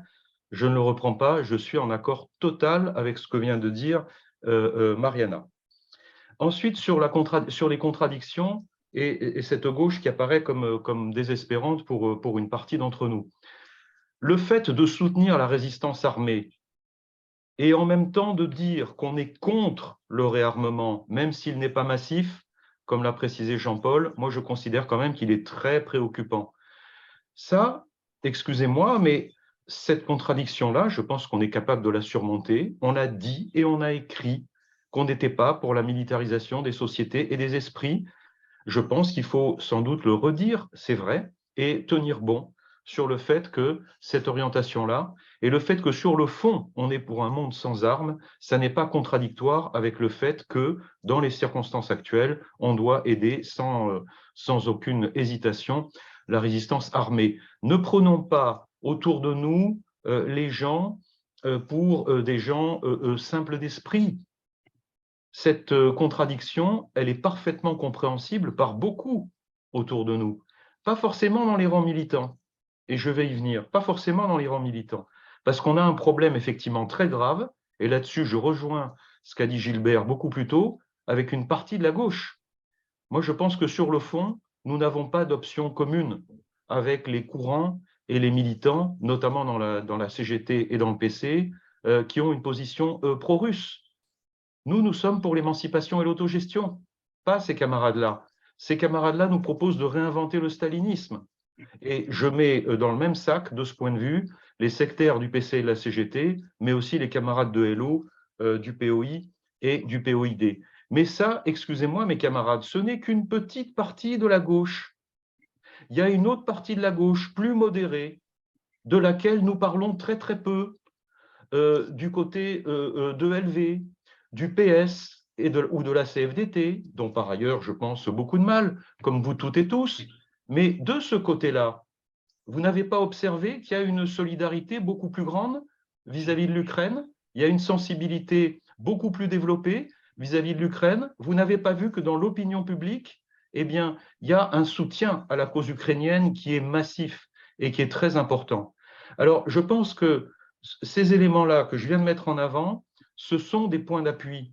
On n'a pas le temps d'en discuter maintenant. Il faudra en reparler. Nous avons vu avec surprise des camarades du PS et de la CFDT débarquer dans notre collectif de solidarité à la résistance du peuple ukrainien sur les bases du RÉSU, résistance armée et non armée, dans notre collectif dans les Alpes-Maritimes. Et moi, depuis que j'ai vu ça, je me pose quand même un certain nombre de questions. Et ça se confirme aussi dans des discussions qu'on a dans les manifestations, y compris retraite.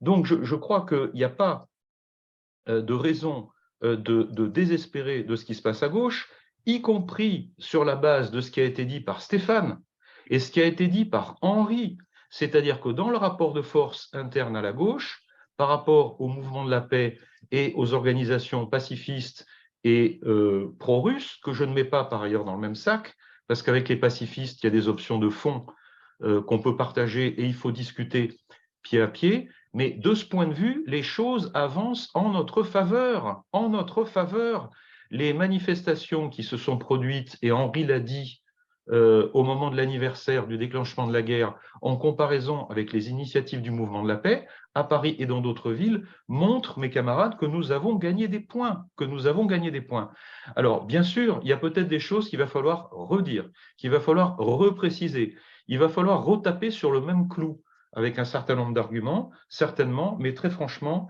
il n'y a pas de raison, à mon sens, de désespérer. Et par ailleurs, la situation de la gauche en France, sur la question de l'Ukraine, est bien moins mauvaise que dans d'autres pays européens, comme l'Allemagne ou l'Italie. Il faut quand même qu'on ait ça en tête.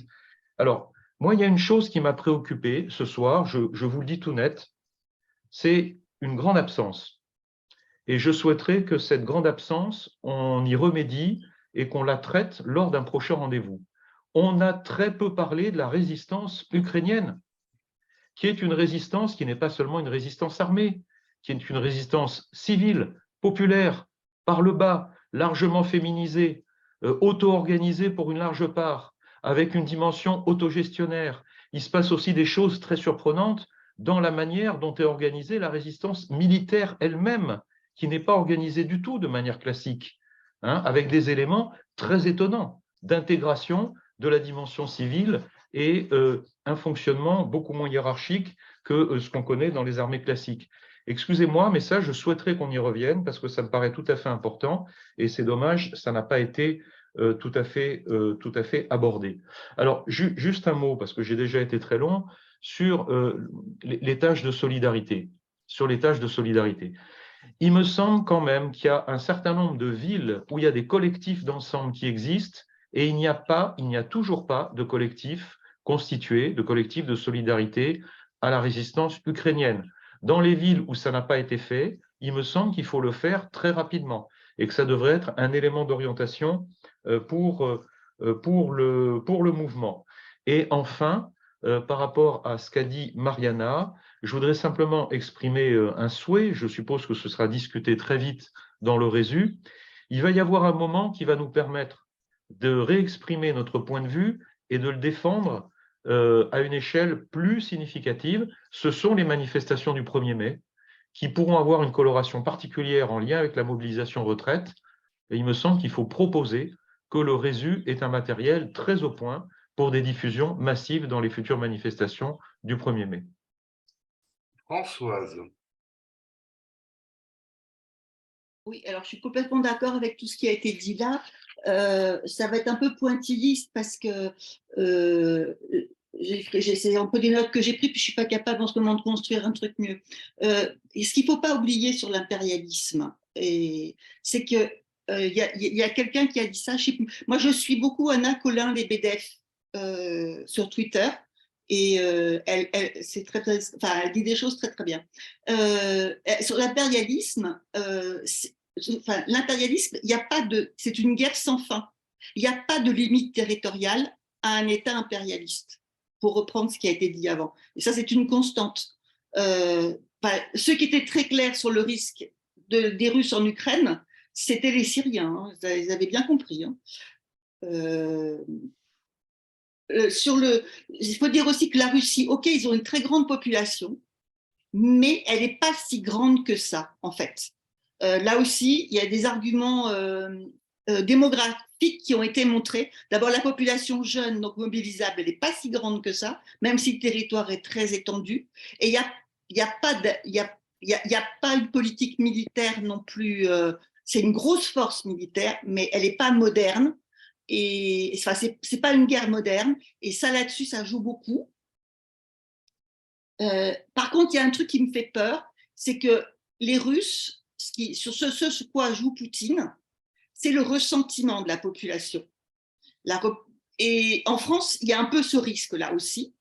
Quand par exemple des gens disent que les prix augmentent à cause de l'Ukraine, hein, non, c'est pas à cause de l'Ukraine. C'est à cause de la Russie.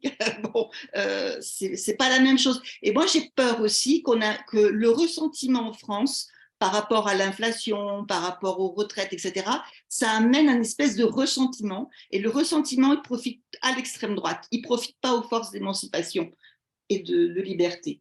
Je pense quand même qu'il vaut mieux avoir raison sur des positions justes avec un peu moins de monde que lâcher sur les positions de principe. Et entre autres, sur la militarisation, je sais pas, moi, dans ma famille, il y avait des résistants FTP, ils sont assez pleins de ne pas recevoir d'armes d'Angleterre à une époque. Hein, c'était quand même, Et puis, il y a quand même aussi, au début, on en parlait beaucoup, maintenant, on en parle beaucoup moins, mais les Taïwanais, ils ont aussi conscience du danger. Si Poutine réussit en Ukraine, il court quand même de très, très gros risques. Voilà. Donc, effectivement, ils ont encore réattaqué là en Russie le prix Nobel de la paix de Mémorial, là. Hein, c'est-à-dire que non seulement ils ont foutu tout en l'air, ils ont tout, mais ils continuent. Eux, ça montre bien que leur propagande, elle est sans fin. Voilà. Bon, c'est un peu décousu, mais en gros, je ne vais pas perdre de temps plus. Les gens ont des choses intéressantes à dire. Gilbert. Oui, moi je voulais dire quand même que moi j'ai eu l'occasion, parce que mon épouse est russe, d'aller en Russie jusqu'en 2018, après il y a eu le Covid. Ce que je veux dire, c'est que Poutine, c'est la guerre. Ça fait 20 ans qu'il est au pouvoir et ça fait 20 ans qu'il prépare la guerre. Et ça, il faut qu'on se le mette dans l'idée. Parce que déjà dès 2015, dans toutes les télés, ce qui était présenté comme l'Ukraine, c'était l'Ukraine nazie. c'était dans toutes les télés. Et petit à petit, depuis à peu près 2008, il y a eu de nombreux films uniquement sur la Deuxième Guerre mondiale, remixés sur la version patriotique de la Grande Armée contre les nazis. Et la dernière fois, en 2018, quand je suis revenu à Yaroslav, il y a eu, ils avaient implanté, par exemple, dans une allée, dans un jardin, 6 nouvelles statues réalistes socialistes des généraux de l'armée russe pendant la Deuxième Guerre mondiale qui étaient morts. Donc, il y a une espèce d'habitude qui est prise aujourd'hui de patriotisme. Moi, j'ai vu en 2015 des reportages sur des colonies de vacances où les enfants apprenaient à faire des parcours du combattant et à démonter des kalachnikovs. C'est maintenant dans les écoles de façon obligatoire, mais c'était dans les colonies de vacances, donc avec les chants patriotiques. Voilà. Moi, j'ai vu un certain nombre de choses comme ça. Donc, il y a une génération, celle qui a 20 ans, qui n'a connu que Poutine et qui n'a connu que la propagande. Et ce qui est terrible en Russie, c'est cette hystérisation du débat. Moi, j'ai des amis, des couples franco-russes, où les gens, par exemple, une s'est fâchée avec sa mère, qui ne croit pas, qui croit que la propagande russe. C'est-à-dire qu'on est dans une hystérisation en Russie, et cette hystérisation prépare la guerre. Je dis ça et je vais terminer là-dessus. Quand on installe des missiles sur les bâtiments publics à Moscou, et quand on fait campagne pour réactiver les abris antinucléaires, les abris souterrains, c'est qu'on met la population, quand on fait aussi dans les débats télévisés, des débats où finalement on ne trouve pas très grave finalement que ce qui est pire que pendant la guerre froide, on ne trouve pas très grave qu'on balance une bombe atomique sur Londres ou sur un autre pays européen, et bien ça veut dire qu'on prépare effectivement, on hystérise le débat et on prépare la Russie à l'idée qui circule depuis 5 ou 6 ans, même moi avec des collègues qui sont pourtant des collègues enseignants que j'aime beaucoup et qui sont assez ouverts, on nous disait mais pourquoi on en veut tant aux Russes? Donc ça veut dire que ça fait 20 ans que ce type prépare la guerre, il en a fait 7 en 20 ans. Et donc je pense aujourd'hui qu'il prépare le discours qui a changé entre l'Ukraine puis entre la croisade contre l'Occident dépravé, avec maintenant un discours affirmé contre l'Occident qui en veut à la Russie, etc. C'est un discours de guerre, c'est un discours à la Hitler, hein, c'est un discours, les Russes sont brimés, il paraît qu'ils sont brimés chez nous, bon, nous on ne s'en est pas aperçu, ma femme non plus. Donc, et c'est un discours qui prépare la guerre, et il faut faire très attention. Moi, je suis de ceux qui pensent que la prochaine offensive russe, il y aura peut-être une bombe non nucléaire, mais dans le territoire polonais, pour voir quelle sera la réaction de l'OTAN.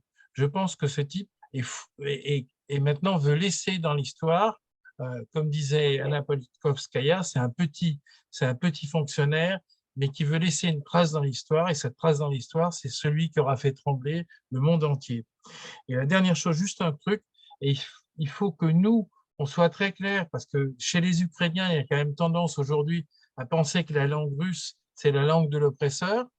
Hein, et donc, les Russes seront pour les Ukrainiens ce qu'ont été les Boches pour la génération de mon grand-père, c'est-à-dire il faudra 2 générations pour changer ça, mais il faut faire très attention à ne pas s'engager dans le boycott de la langue russe, parce que on voit que ça serait un soutien, ça se voit dans les pays baltes, par exemple, dans l'Estonie, ça serait donner du beurre à Poutine pour justifier encore plus le fait que les Russes sont persécutés, etc. Et d'ailleurs, il y a des gens, même la librairie russe à Paris, là, qui est pas loin de la Bastille, où il y a les Russes, ils ne sont pas pro-Poutine hein, dans cette librairie. Voilà, donc il faut faire attention, mais moi je suis persuadé que cet individu prépare la guerre. Donc les pacifistes pro-Poutine, ils me font tristement rigoler. Henri. Oui, moi, je vais intervenir sur des trucs peut-être, on va dire, plus basiques. Bon, je pense déjà que sur la poursuite du débat, il faudrait qu'on, du point de vue méthodologique, on serrait des points, quoi, parce que comment ils s'articulent entre eux? Bon, dans le débat sur les impérialismes, on a une difficulté aujourd'hui, c'est qu'il n'y a pas un impérialisme dominant. L'impérialisme US, il n'est pas dominant. On peut discuter des heures entières pour savoir qui tient de qui, mais bon, personnellement, j'ai plutôt tendance à penser que c'est la Chine qui tient Poutine par la barbichette que l'inverse. Donc, ces choses-là se discutent, par exemple. Voilà. La deuxième chose, comment on met en relation le fait que dans l'Afrique en général, jusqu'au Maghreb, alors je laisse de côté les troupes Wagner accueillies comme des libérateurs dans certains pays, mais ça doit nous interroger quand même, ce type de réaction. Et par rapport à ça, je veux dire, notre responsabilité d'ancienne puissance coloniale, d'accord, mais en tout cas, on ne peut pas se contenter que de s'en rester à ce discours pour nous dédouaner sur un travail de fond vis-à-vis de ces réactions-là, qui sont une réalité quand on connaît un peu la question. L'autre chose, je crois que le peuple ukrainien a de très mauvais amis. Alors, on a parlé des timorés de la gauche et tout ce que vous voulez, mais je pense que du côté de la droite, le nombre d'amis qu'ils ont, ça les dessert un peu aussi. Bon, je ne vais pas jusqu'à parler de BHL. On a vu un peu le bide que ça a fait son affaire. Mais c'est vrai que du point de vue de ce qu'on appelle l'information, en permanence sur les télés ou autres et les radios, je veux dire, l'Ukraine revient. Et pour terminer sur une note que vous pouvez trouver déplacée, bon, moi je m'occupe des secours populaires. On a eu la chance, bon, hormis le fait qu'on s'occupe dans l'endroit où je suis, de cette amie ukrainienne. On a reçu le rapport de la Cour des comptes, dont personne n'a parlé, sur l'aide aux Ukrainiens. Lequel rapport fait ressortir que pour les réfugiés ordinaires, entre guillemets, je ne parle pas des clandestins ni de ceux qui sont morts, hein, c'est 20 € par jour que donne l'État. Pour les Ukrainiens, c'est 39. Donc, ça alimente le ressentiment. Ça alimente le ressentiment. Leur statut alimente leur ressentiment. En Ardèche, hein, ce n'est pas le centre du monde, mais quand, à la Fédération des œuvres laïques, le Secours populaire a reçu des Ukrainiens réfugiés, dont 30 étudiants africains, et que les Africains étaient obligés de partir parce qu'ils ont été dans des conditions qui ne les permettaient pas d'être régularisés, que je vois mes amis responsables du Secours populaire qui vont au cocktail dans le même lieu pour trinquer avec les autorités sans poser ce problème-là, je veux dire, ça m'énerve un petit peu.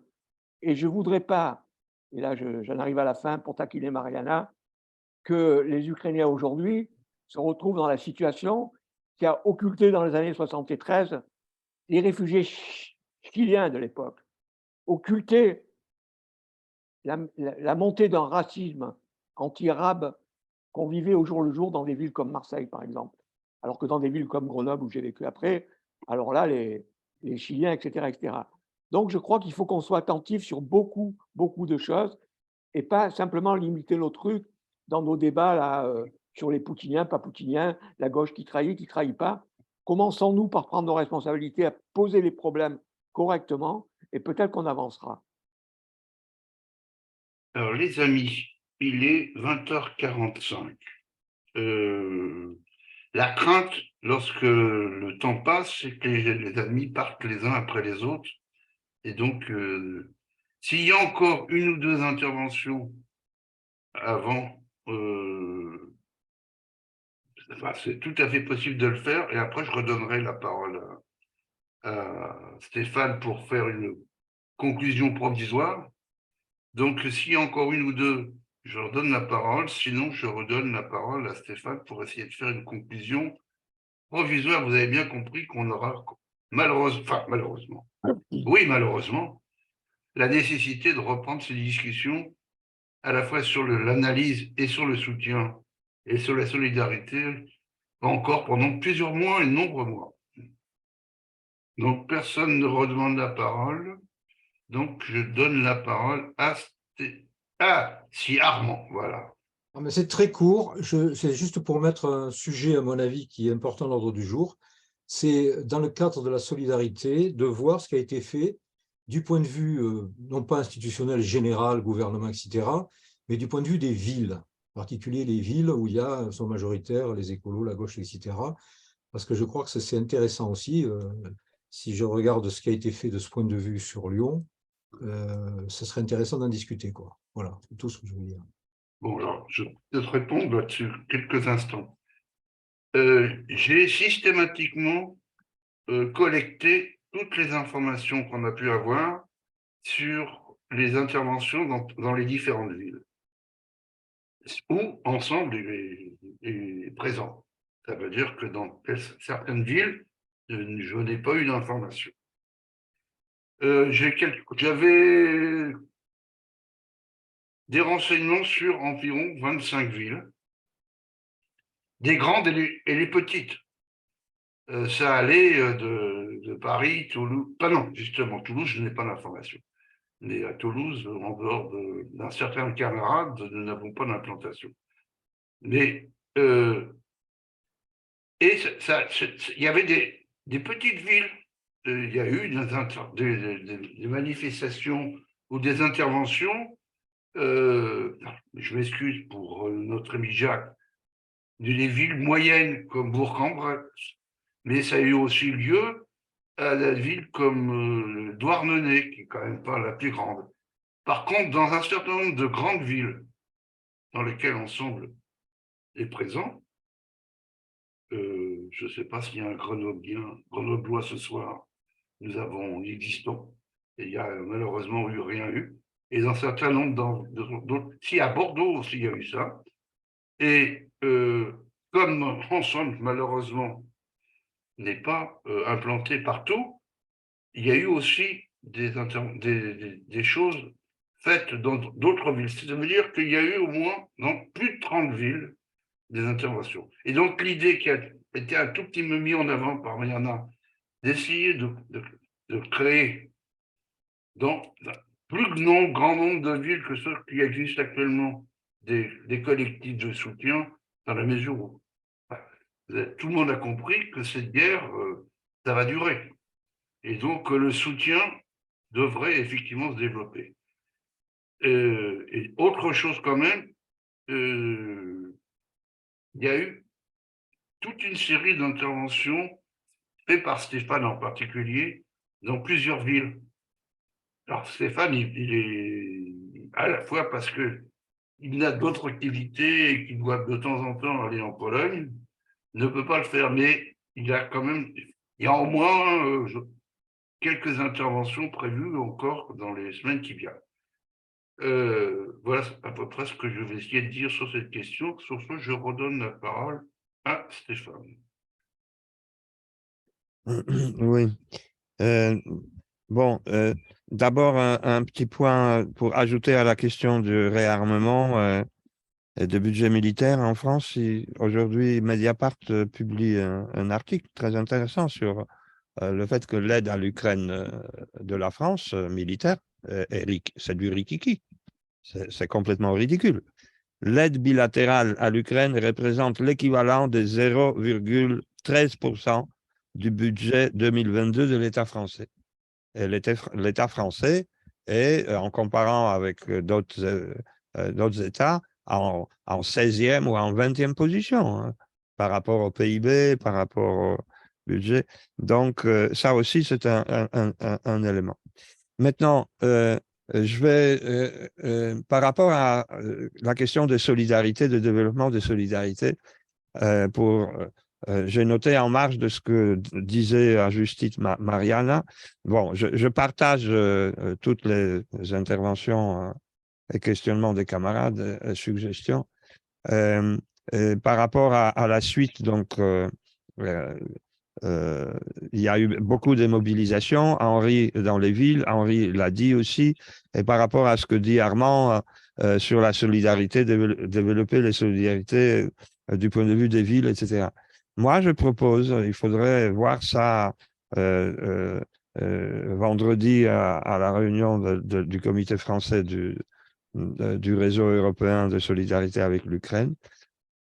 Il faudrait qu'on commence à organiser, mais d'une manière assez conséquente et pratique, pas trop à la fois, mais bien sûr, mais des tournées d'information des militants ukrainiens qui parlent français, parce qu'ils sont quelques-uns quand même, 3, 4, éventuellement, là où c'est possible techniquement, avoir en vidéo, mais de bonne qualité, en visio, mais de bonne qualité, des camarades de Kiev, de Lviv, de Social Neruch, des syndicats.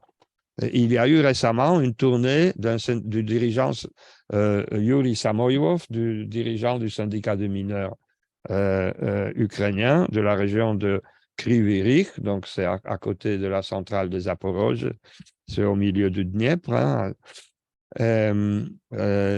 du cours du Dniepr, dans plusieurs villes, centres en Europe, organisés par Solidaire, entre autres, le réseau international dans lequel agit Solidaire.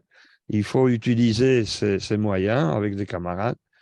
Il y a aussi des convois qui sont organisés, des convois syndicaux. Je pense qu'il faut faire plus pour les populariser dans les différentes villes. C'est pour ça peut-être qu'effectivement l'idée de créer des comités Ukraine là où ils n'existent pas serait une bonne chose, même si ensemble n'existe pas, mais on peut le suggérer à d'autres forces.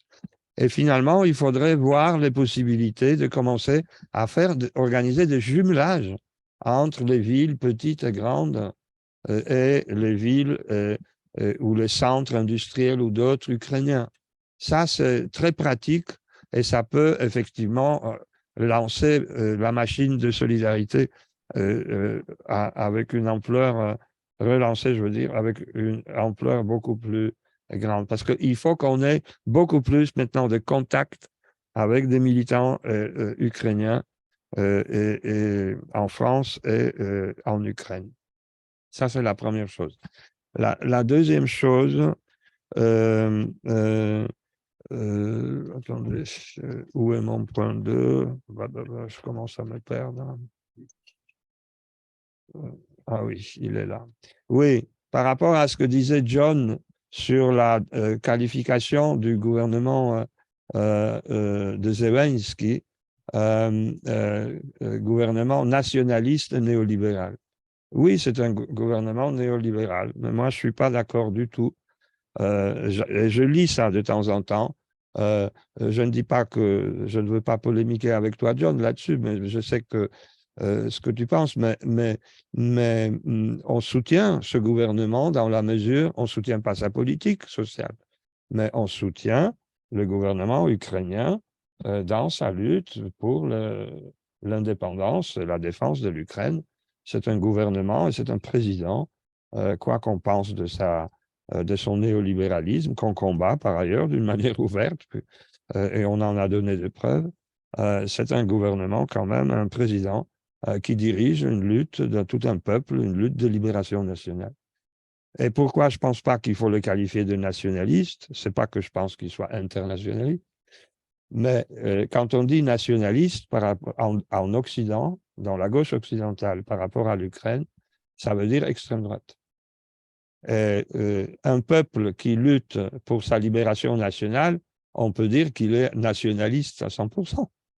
C'est du nationalisme. Lénine faisait la différence entre un nationalisme d'un peuple oppresseur et le nationalisme d'un peuple opprimé. Là, nous sommes en face d'un nationalisme progressiste d'un peuple opprimé qui lutte contre une agression impérialiste. Donc, c'est pour ça que ce mot nationaliste, gouvernement nationaliste, n'est pas bon. À mon avis, il suffit de dire que c'est un gouvernement capitaliste néolibéral, hein, mais c'est un gouvernement démocratique, parce qu'il a été élu démocratiquement, parce que le président Zelensky a été élu avec 80% de voix pour lutter contre la corruption, contre les oligarques, et pour libérer encore par des moyens pacifiques, mais pour faire retirer les troupes par Poutine de la Crimée et du Donbass. Mais bon, il n'a pas réussi, mais il a fait pas mal d'efforts et surtout maintenant, il fait un effort à la tête de tout un pays, de tout un peuple en armes. Par contre, le terme nationaliste appliqué aux Ukrainiens, ça équivaut et ça fait penser à l'extrême droite, qui est totalement minoritaire, on l'a déjà dit plusieurs fois. Ça m'amène au troisième point, c'est que dans les argumentaires qu'on doit redévelopper, il faut reprendre la question de ces calomnies poutiniennes et staliniennes des nazis, du fait que Maïdan, c'est-à-dire la révolution de la dignité en 2013-2014, c'était un coup d'État, et en plus un coup d'État fasciste, et que, comme le disent les néo-staliniens de toutes sortes d'aujourd'hui, et pas seulement eux, les républiques, les soi-disant républiques, soi-disant populaires du Donbass, c'est-à-dire de Luhansk et de Donetsk, seraient quelque part des républiques socialistes. Parce qu'il y en a des crétins qui racontent ça. Il y en a d'autres qui y croient et qui le répètent. Donc, le crétinisme néo-stalinien, il a encore quelques formes. Donc, il faut qu'on réargumente là-dessus. Il y a beaucoup de matériel, il y a beaucoup de choses qui ont été publiées depuis 2014. Il faut le remettre, le réactualiser et le remettre dans le circuit. Donc ça, il faut qu'on s'en occupe avec un peu tous ensemble et avec des camarades de Sileps, etc. À mon avis. Et dernière chose, excusez-moi. Ah oui, par rapport à ce que disait Henri Saint-Jean, par rapport à ce ressentiment tout à fait normal de poids et de mesure par rapport aux réfugiés. Bon, ça, c'est un problème, à mon avis. Je l'ai au travers de la gorge, toujours et partout.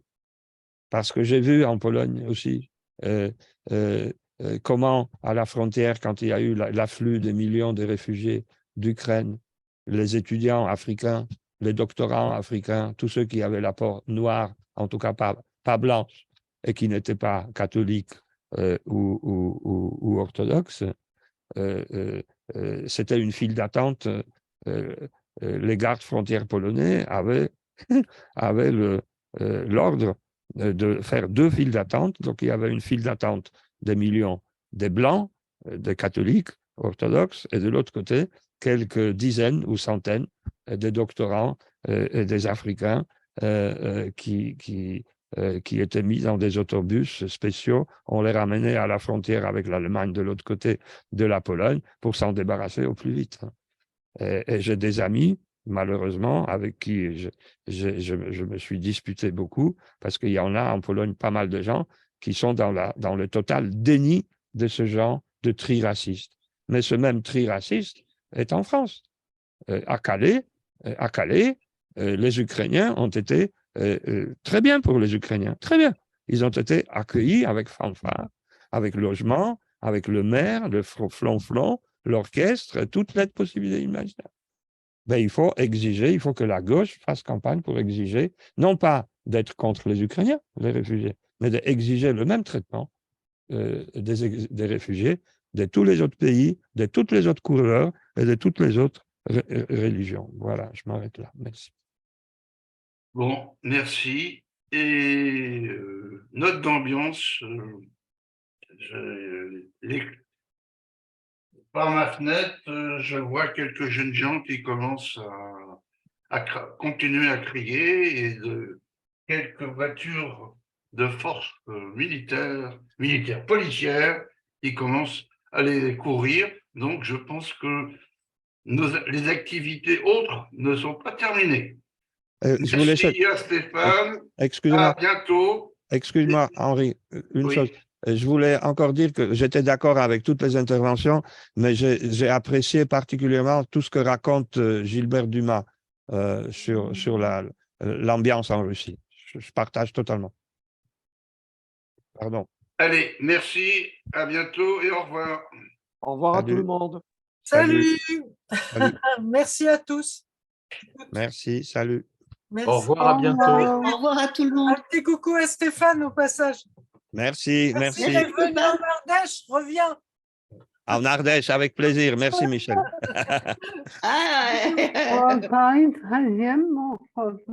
Salut. Salut.